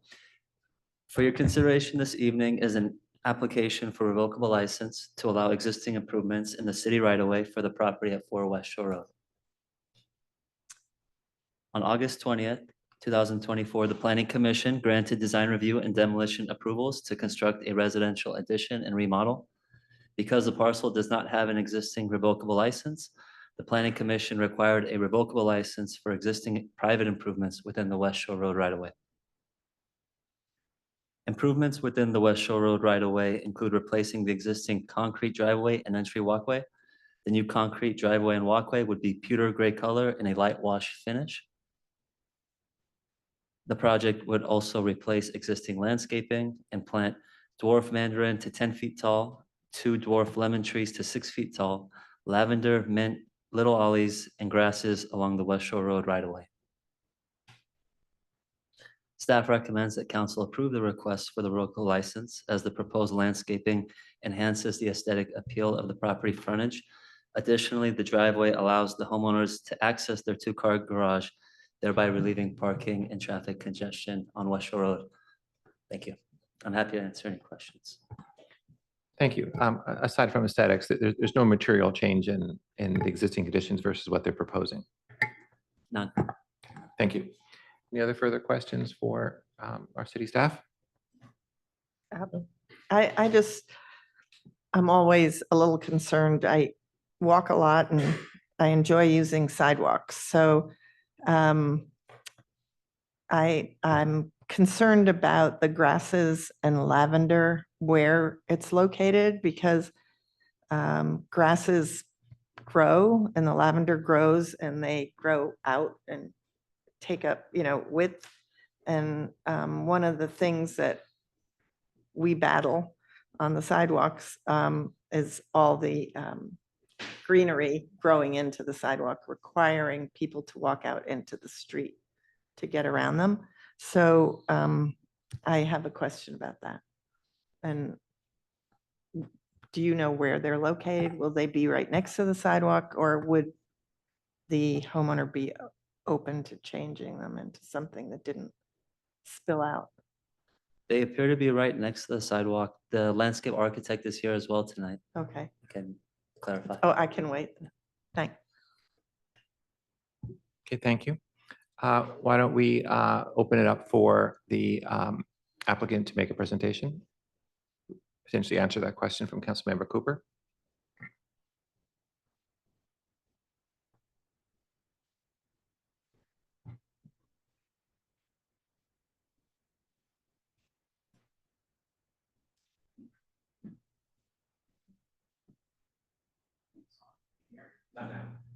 Can you hear me? Yeah. Yeah, I'm Michael Erskine, the landscape architect on the project. Happy to answer your question about the placement of the plants. The plants that are immediately adjacent to the sidewalk are indeed lavender. And as they're shown on the plan today, they are approximately 2 feet back from the back of the sidewalk. Those plants usually get about 2 feet in diameter at their maturity. So even if they're left unchecked, they should not get to the edge of the sidewalk. Hopefully that answers your question.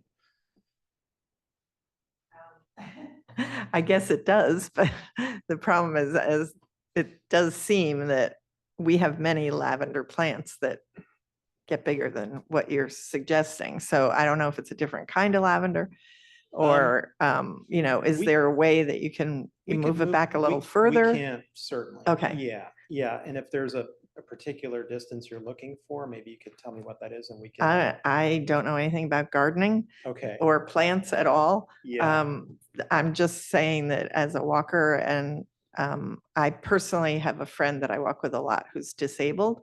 And so for us to have to always walk around these plants is particularly difficult Understood. and dangerous. So Understood. once we see a time when we can make an impact early on so that that doesn't happen, that's the goal. So what about the grasses? Grasses are inbound. of Oh, that, so okay. So the ones that you're probably most concerned about are what are adjacent to the sidewalks. And Correct. I think if we pulled those back and maintained a 1 foot clear area of mulch or, the decorative rock, I think perhaps that would be. That would be great. In alignment with what you're looking for, but I think your comments make a lot of sense. Thank you. Thank you. Yeah, sure. Any other questions or? Okay. I would just like to highlight items 3 and 4 of the license itself identify the requirements to maintain the property closer or in some consideration to the original installation. And number 4, that's none of the installations can impede full access to the adjacent sidewalk. So just. Yeah. I think we're in alignment with that. Yeah, if that's- wonderful. Yeah, if that's your question. Yep. Yeah, thank you. Thank you. Any other further questions for the applicant? No, thanks so much. Thank you. Any other further comment and public comment on this item? Seeing that here. There are no hands raised. Thank you. Close the public hearing and bring it back to council for discussion or a motion should there be no discussion. I agree with the staff report. And I want to thank our staff for an excellent staff report. I think this is an appropriate request for a revocable license, and I can approve the project. Do you want to just make a motion? I can make that motion. Thank you. Second. All in favor? Aye. Thank you. Good luck. Thank you so much. Item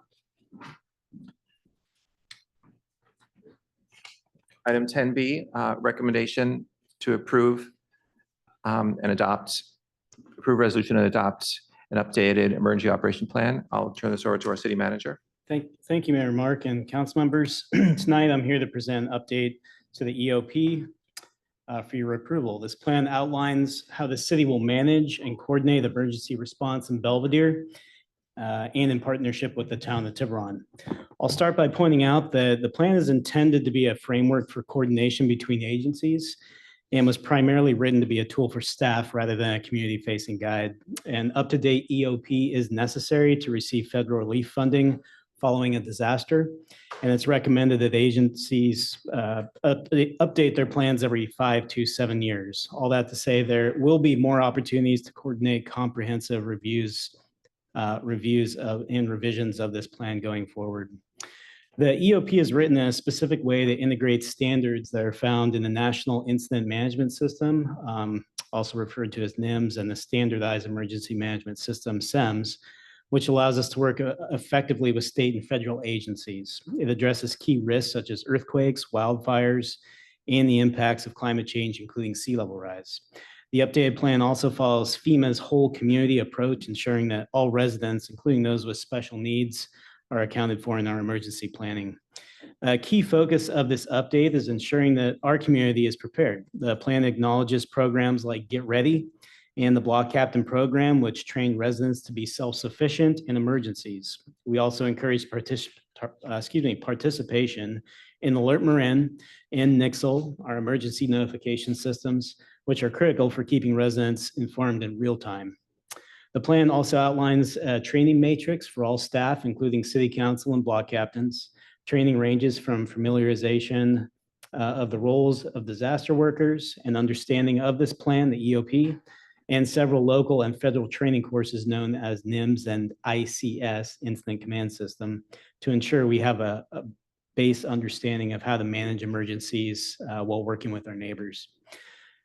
More on the topic of training, this month, Tiburon and Belvedere are co-hosting a preparedness boot camp for all staff, which includes core ICS training along with basic first aid, understanding of Narcan, and the use of AEDs. I want to thank our emergency services coordinator, Lori Nielsen, and block captain, Tom Cromwell, for setting up that training. There is still work to be done. Individual agencies must still develop their specific evacuation plans, internal checklists, and standard operating procedures, which is contemplated in the plan on page 82. Belvedere has started that work. Our new onboarding training for newly elected city council members will include an introduction to their roles and responsibilities as elected officials. Once they are seated in December, we'll organize tabletop exercises and periodic drills, which is also recommended in the training continuum on page 21. Staff intends to use this document as a springboard for further planning and training, and will coordinate this work with the Tiburon Disaster Advisory Council. I'll point out that once adopted, the plan is intended to be a living document. The disaster coordinator updates the document and logs those updates as needed. Staff roles and names will, of course, be updated along with the resolution in the EOP, which differs slightly from the resolution that's attached this evening. I'll conclude by mentioning that this week I had a question from someone about how the EOP differs from other disaster prep documents that we produced. You recall we adopted a multi-jurisdictional local hazard mitigation plan last month and an updated safety element prior to that. In basic terms, the safety element looks at mitigation of risk through policy and land use. It's connected with the housing element and the general plan. The local hazard mitigation plan focuses on preventing or reducing the severity of future disasters. It's a long-term look at reducing hazards. And this EOP deals with how to manage a disaster when it occurs. Again, having all of these three current plans in place is necessary for relief funding through FEMA and for grant funding. So hopefully that clarifies just how these documents complement one another. But with that, myself and Jason are happy to take questions. Thank you. Any questions for our city manager? Robert, I did ask you this in private, but I think it would be useful for the public. Can you give a little bit more explanation as to why we're bringing this a few years after Tiburon approved it? Yeah, it's a good question. So back when the former city manager and I discussed this item, Tiburon approved it at least 2 years ago. I think it was in late 2021, early 2022. We had discussed at that time whether or not it was the right time for us to adopt this plan as well. During that time, we were considering a more comprehensive evacuation plan. And in looking at this plan, we thought, hey, this is a great opportunity for us to marry those two documents, use one to inform the other. As we started looking into that, we met with the block captain groups. Jason and I discussed it, and we checked with, really kind of cast a net wide and got a lot of opinions on how to write a evacuation study, an evacuation plan. And the common theme that we heard from all those groups is that, you can spend as an agency a lot of money on developing one of those that's a couple of inches thick that sits on a shelf. But it's very difficult during an actual emergency, if it's a complex plan like that, to have it available and be able to follow it. What's better is training and drills and more simple type of documents that are more community facing. So it's been since 2022 or so since we've been discussing that. We had some money set aside in the budget for a comprehensive evacuation plan. Right now, that's the shift, is we're focusing more on training and a 2-page, 3-page document that we can provide to residents that they can put in their to-go bags. And then we'll, like I said, coordinate training around that. The situation that we're in right now is that we don't have an EOP that's up to date at all. The last one that the city council approved was back in 2007. Again, these should be done every 5 to 7 years. So we're pretty far out of compliance. It's timely that we adopt something right now and then use this, like I said, I think as a springboard for more comprehensive type of plans that are, like I said, community facing. Hopefully that's a long way of answering your short question. Thank you for bringing this before us. I hope everyone didn't want to leave at 8:15 because I have a lot of questions. I'm glad to hear you. So I read it. the whole thing. And I do have some concerns. I think it's very, we don't want, I think there's a danger in thinking you have an emergency operation plan if it's not actually up to date. And personally, I would prefer not to approve it until it had a little more work done on it. But I could be persuaded otherwise. I have a few concerns, but I understand that you say it's a living document. If it's going to be revised, I think it would be really good to agendize or give yourself a soft deadline to actually revise it.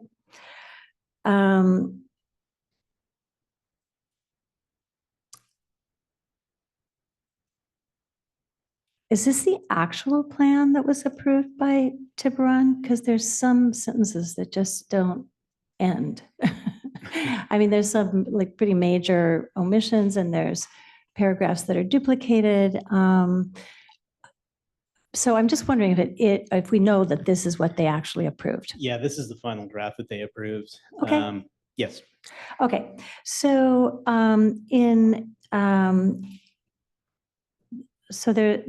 there's a number of things that I really think, and I understand that there's 2 years. So it says a few things that may not still be accurate.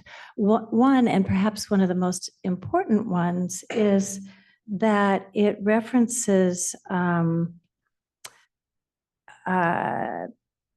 page 68, the BCDC document.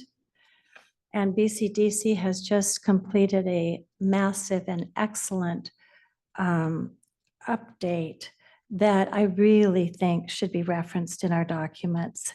So this document on page 38 references a 2008 report.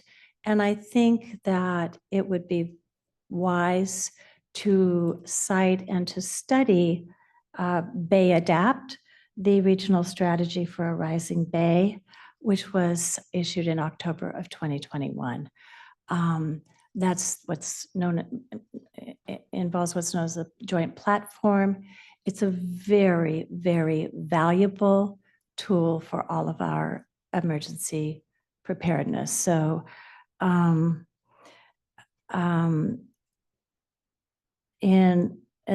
there's many changes.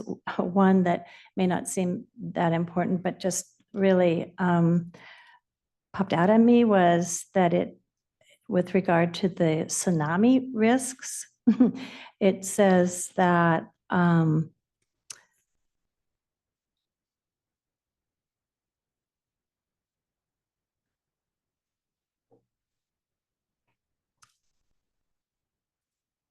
I think it's page 65.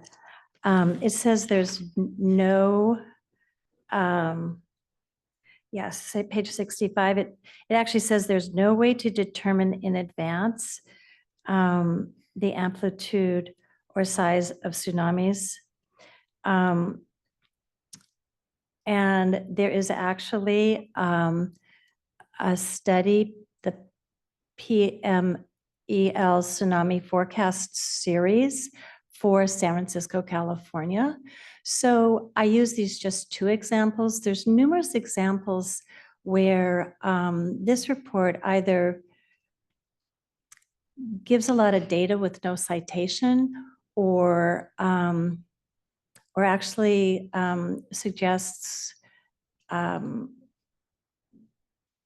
facts that may no longer pertain, to put it mildly. So I really think that if we are going to adopt this, we need to take a close look at it. So that's and because you have said it's a living document, I don't need to go through all of my concerns. But I do want to mention, but I have a question.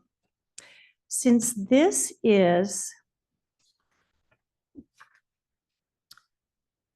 how to manage a disaster, I was looking and we worked on this a lot.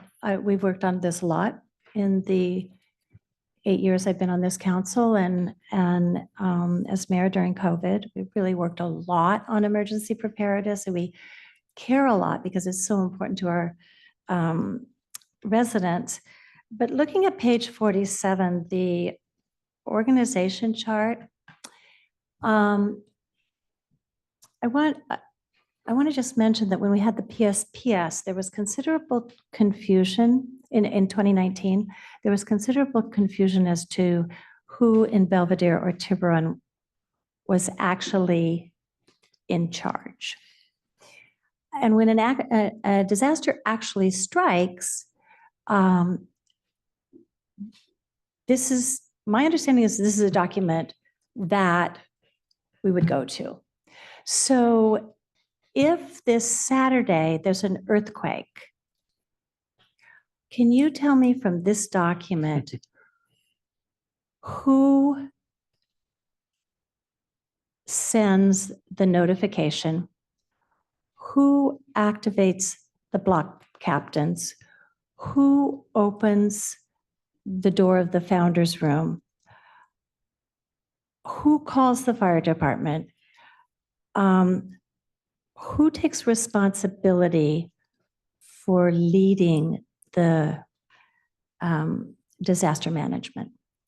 And after reading the document, I still couldn't quite figure it out.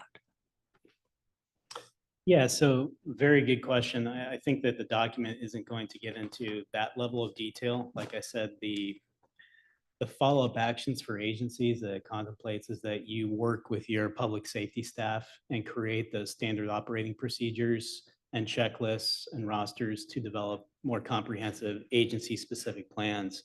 I did see mentioned in the document, I'm not quite sure what page it was on, within the 80 pages, that there is very clear direction on who can activate the EOC, who can declare a state of emergency. Mostly that falls to staff, the city manager, the fire department, and the police department in that order, generally. However, yeah, there are 100 other, subcategories of minutia that needs to be determined. Like you say, who opens doors. A lot of that, I think, in absence of having a hard plan in place like we do now, would be determined on the fly. It would be the event itself, which police officer is available to open those doors. We'd be discussing over the phone, coordinating those things in real time. And again, I guess that's a risk of putting a plan in place at number one. If every aspect of the plan is predetermined with checklists and flowcharts to say who is responsible for what, if the plan is not implemented, there's potentially liability there in the exact way it was supposed to be implemented.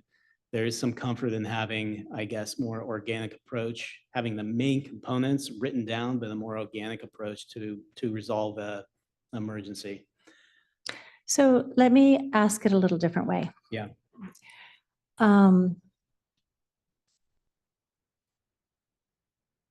Because I really appreciate that we're taking a coordinated approach with our neighbors in Tiburon. I think that's absolutely fantastic. And our city councils work very closely together, and I know our staffs work very closely together.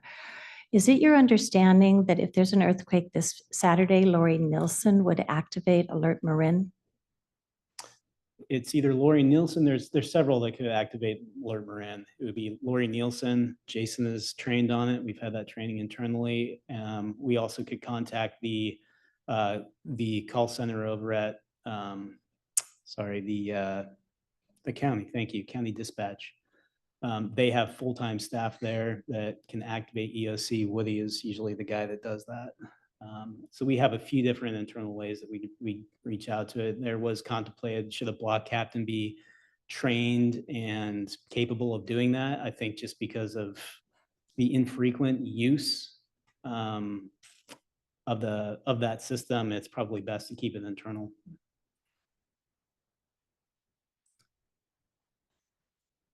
So there's an earthquake this Saturday. What is your understanding?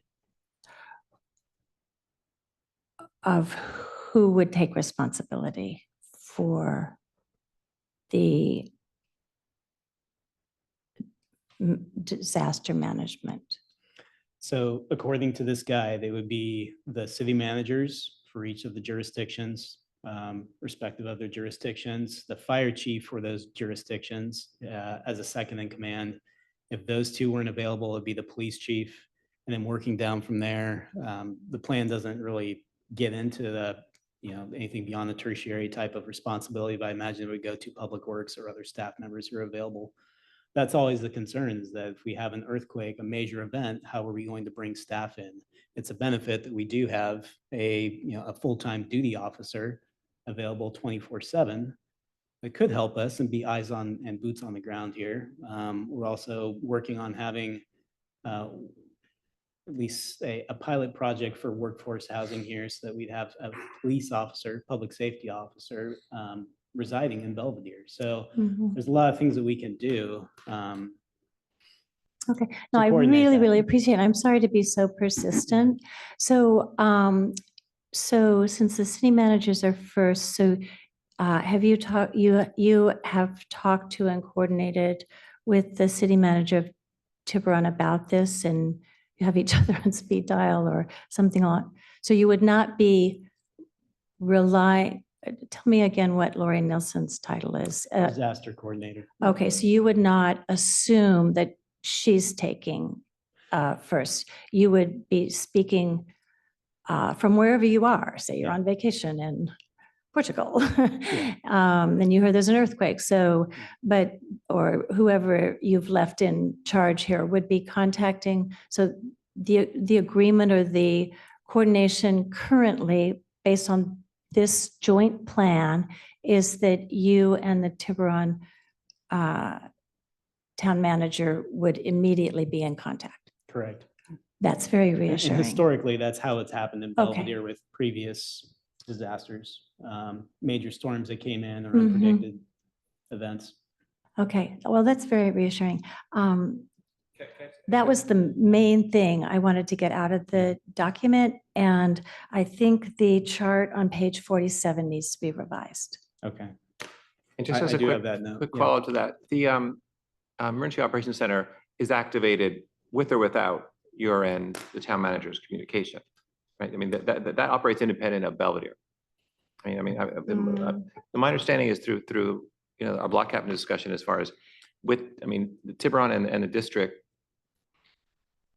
they go about their business, and we certainly, but they're not waiting for us to activate their EOC. Yeah, that's correct. So I guess there's two different ways to look at this. There's an EOC that's activated, like you say, with available staff on the ground.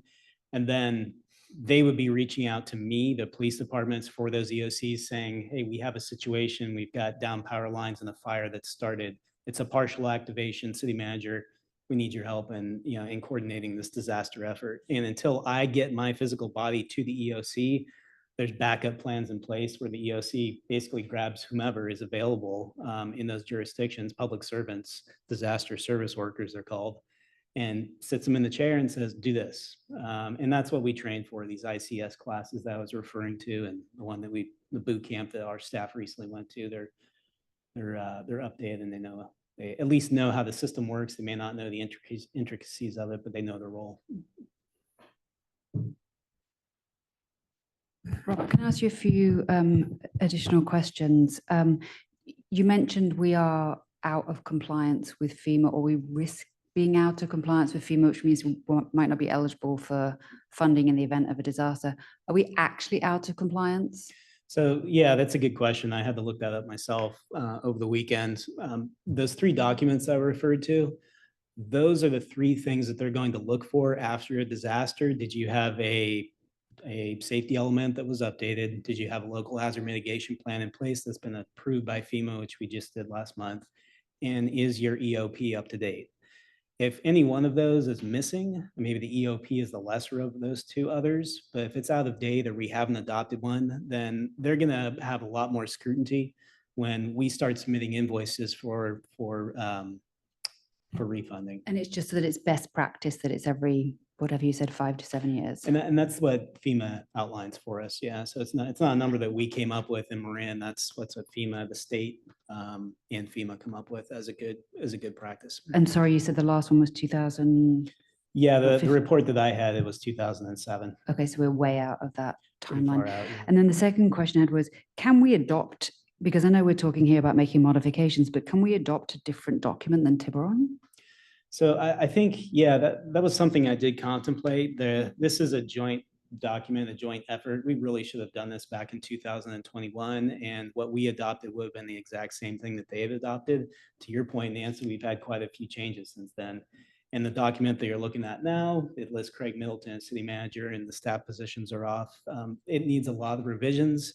There's a section in there where it says the disaster coordinator's responsibility is to update that living document and make notations, basically keep a log. That would be the first thing we do after adopting tonight is I'd forward the document to her and we go over a list of all the changes that need to be made to make it current. And I imagine at the same time, I don't know if Tiburon has looked at their document, but they probably want to adopt the same changes as well. So your suggestion here is that we adopt this on the basis that you will then as staff go back and make updates where they're relevant. Yeah, and I think as part of that too, should we have a task force or a working group that's looking at this? That might be an opportunity. At a minimum, we coordinate this with the Disaster Advisory Council to make sure that what we're adopting as a revised document is consistent with what they see as priorities as well. Yeah, I mean, because I understand that this is primarily a staff document, and you guys understand it. But obviously for a member of the public or frankly, city council, it's really hard to understand. And so there are lots of elements beyond this in terms of making the community more prepared. And a lot of that is about communicating what they need to know and what they need to sign up for. And a big piece of that is going to come in with what recommendations come on Tiburon Boulevard in terms of evacuation planning and what therefore that means for your final plan, if there is one, in terms of how we evacuate, or do we have to shelter on a boat in the water? Yeah. So it feels like there's a lot to do beyond just making some small changes to this document, but I agree that maybe that's something that requires a longer discussion. And I understand today what you're looking for is just for us to get this on the books for the purposes of being insured in the event Right. of a disaster, that we're not putting ourselves at risk with FEMA funding. Does that sound right? Yeah, nail on the head. That's exactly what I'm asking for this evening. I think the easy job is going to be updating this document. The more substantial work is creating more specific plans that are unique to Belvedere and obviously work with Tiburon as well. So that's what Jason and I'll be working And towards. understandable to residents, because I think that's my concern right Correct. now, that we have no idea what we're meant to do. But given that we're here, can you, I know there are two different systems that we encourage residents to sign up for. Can you just remind me what those are? Nixel and Alert Marin, you want to go over those? Thank you very much. That's a very good question. What we have been encouraging our residents to do is sign up for Alert Marin, because in any emergencies, the most challenging component is always communications.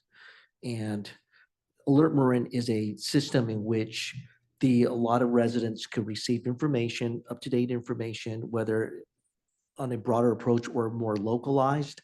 And these are very helpful information for our residents to know, to know when an emergency, maybe, let me take that back. Let me rephrase that. Let's say, for example, if there's a fire, potential fire danger, Alert Marin would be able to alert folks who are signed up for it to know that there's a fire taking place, hypothetically speaking, let's say on West Shore, for example. And so people can get the alert immediately, because we currently don't have any other, actually, Alert Marin is the most effective way of communication. Emails and texts, it's not from the city, may not happen immediately because we don't have the personnel to send out this mass text or trying to find the right person to do it. Whereas the police department, for example, can easily call the county communications or office of emergency management. So we need to send out these alerts. and that could be done very instantaneously. And with Alert Marin, people who have signed up for it can receive it will receive it via telephone, as well as text and emails. So it kind of really covers all the bases. I might have misunderstood because I thought we were being guided now that there was a second system that we should sign up to, or did I misunderstand that? I knew it was Alert Marin, but I thought there was a second system. There are Nexo and Nexo, it's not, yeah, Nexo is another platform. However, our primary is always Alert Marin. Okay, thank you. I think I appreciate that this is something that the city needs to do to get in compliance, but like Nancy, I have a lot, and I did read it all, and I have a lot of little minutia, which is not appropriate for tonight. But I think my concern is that I actually don't think it's going to be that easy to update this. I do think we should have a subcommittee or task force to work on it, absolutely. I think this is an overwhelming document when you really read it and points out how much we aren't doing or how much we need to revise.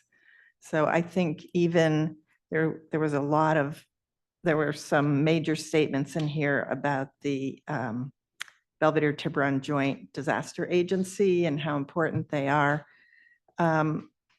I would say that we need to, they're not even listed on our website. So they're really important, but you can't find them anywhere on the website. They are in our APM. I found it there, with a very small paragraph of who's supposed to be there. But I think it's worth really looking at everything. We have to look at that agency. It meets so infrequently right now that I can't imagine that they would be able to tackle something like this.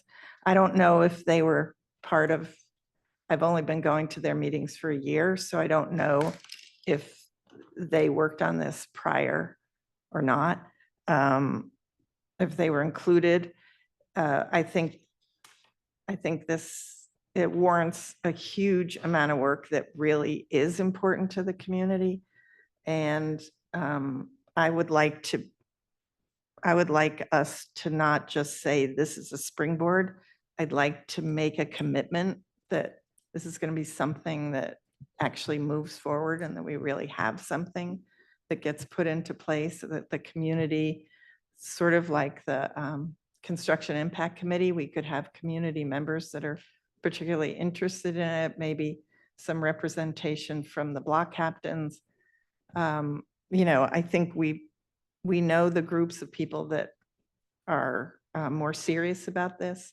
I think it's easy to say, go to Alert Marin. Maybe we need to put up poster boards around the city, with the QR code there, something that people can just walk by and sign up.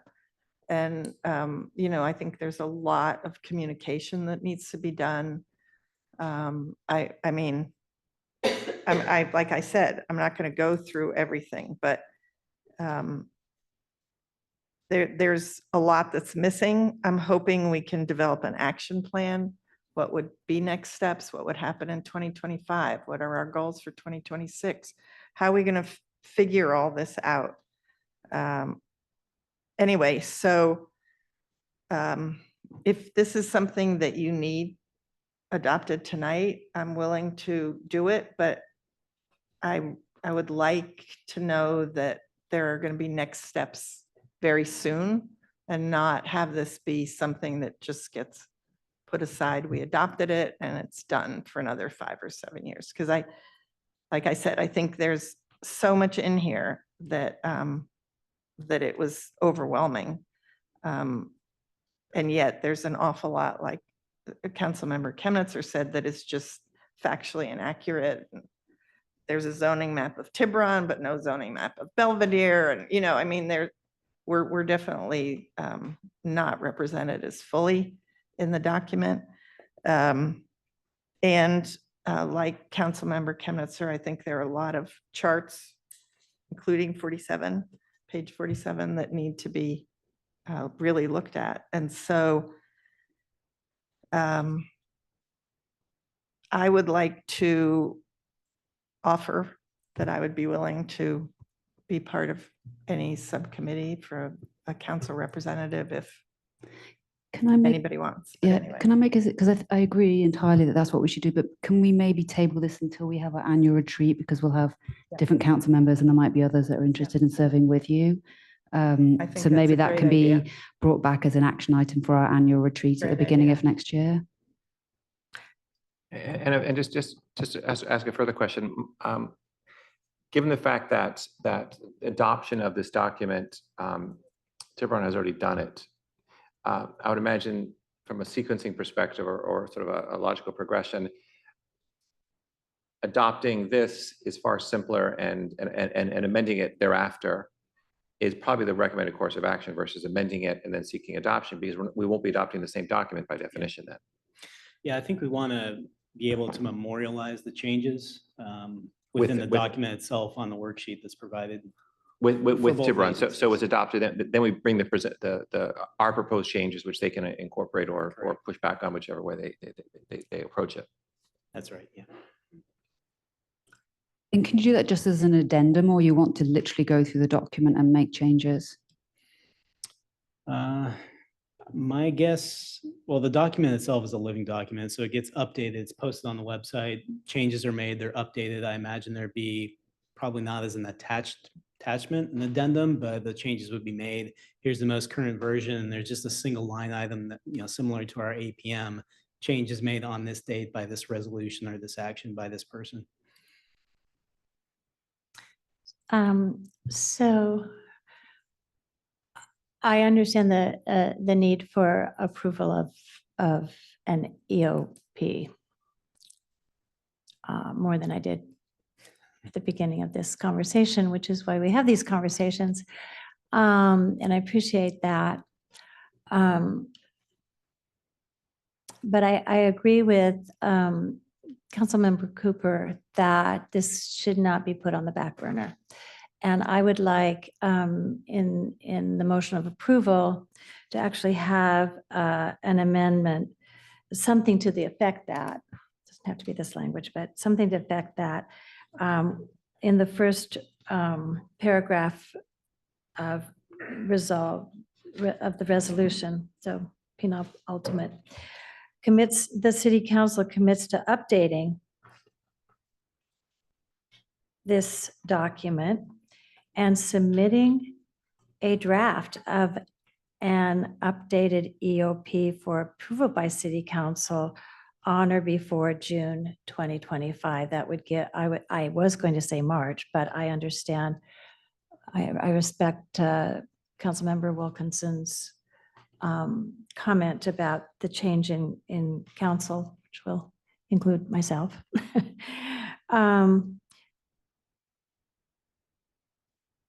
But the action we take tonight, emphasis to this community that this is a very important topic for us, not just to have a document in place for other purposes, but to actually have a document in place that will serve and protect our citizens.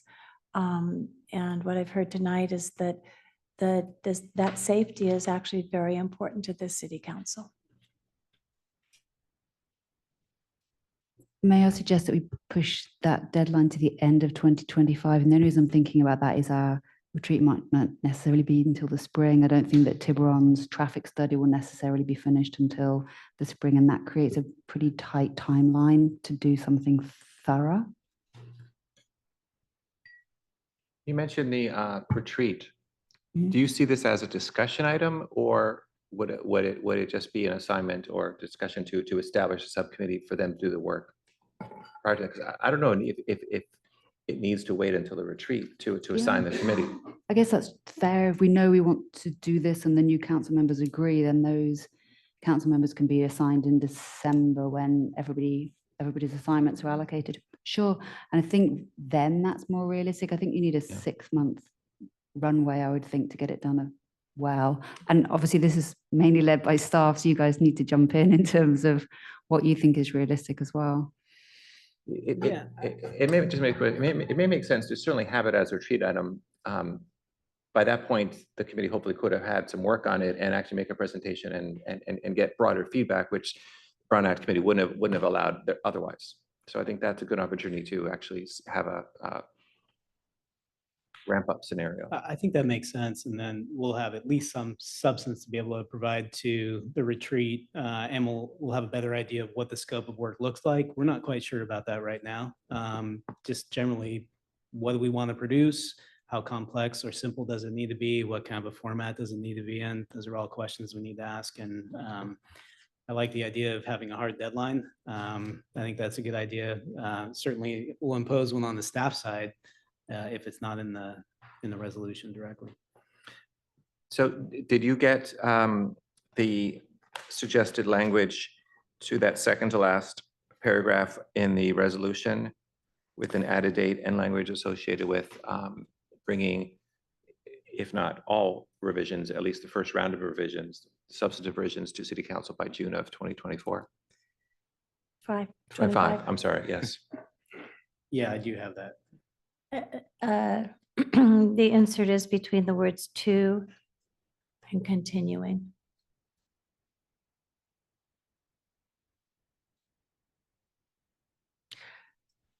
I would just mention, I think apart from that function, Councilmember Cooper, I also mentioned the chart and paragraph on page 47, which I had a margin note on also.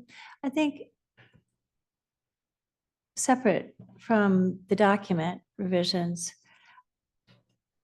I think it would be very reassuring for staff to come back to this council at its earliest opportunity, and perhaps in coordination with our friends in Tiburon, to have an organizational chart that you would actually have in your back pocket, wherever you may be, so that everyone would know, getting back to that earthquake this Saturday,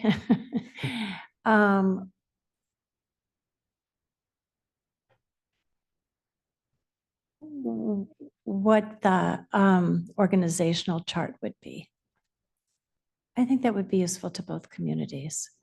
But otherwise, I'm happy to make the motion for adoption. Let me just, before you do, let me just add one quick thing. So we will adopt this resolution as discussed, and we're also making a public acknowledgement that prior, around the December time, we will appoint a subcommittee to review this, and I'll make it, I'll give us updates to that as we go in our council reports for both council members and certainly city staff and other interested parties as we discuss that, figure that out. Mayor Mark, do you want that in the motion? I don't know if it Just needs as to an be in the understanding? resolution that we'll adopt. I think it's on the record that we're going to do that. Okay. Comfortably do so. And Councilman Cooper, are you okay working with me on that to come up with that committee? Sure.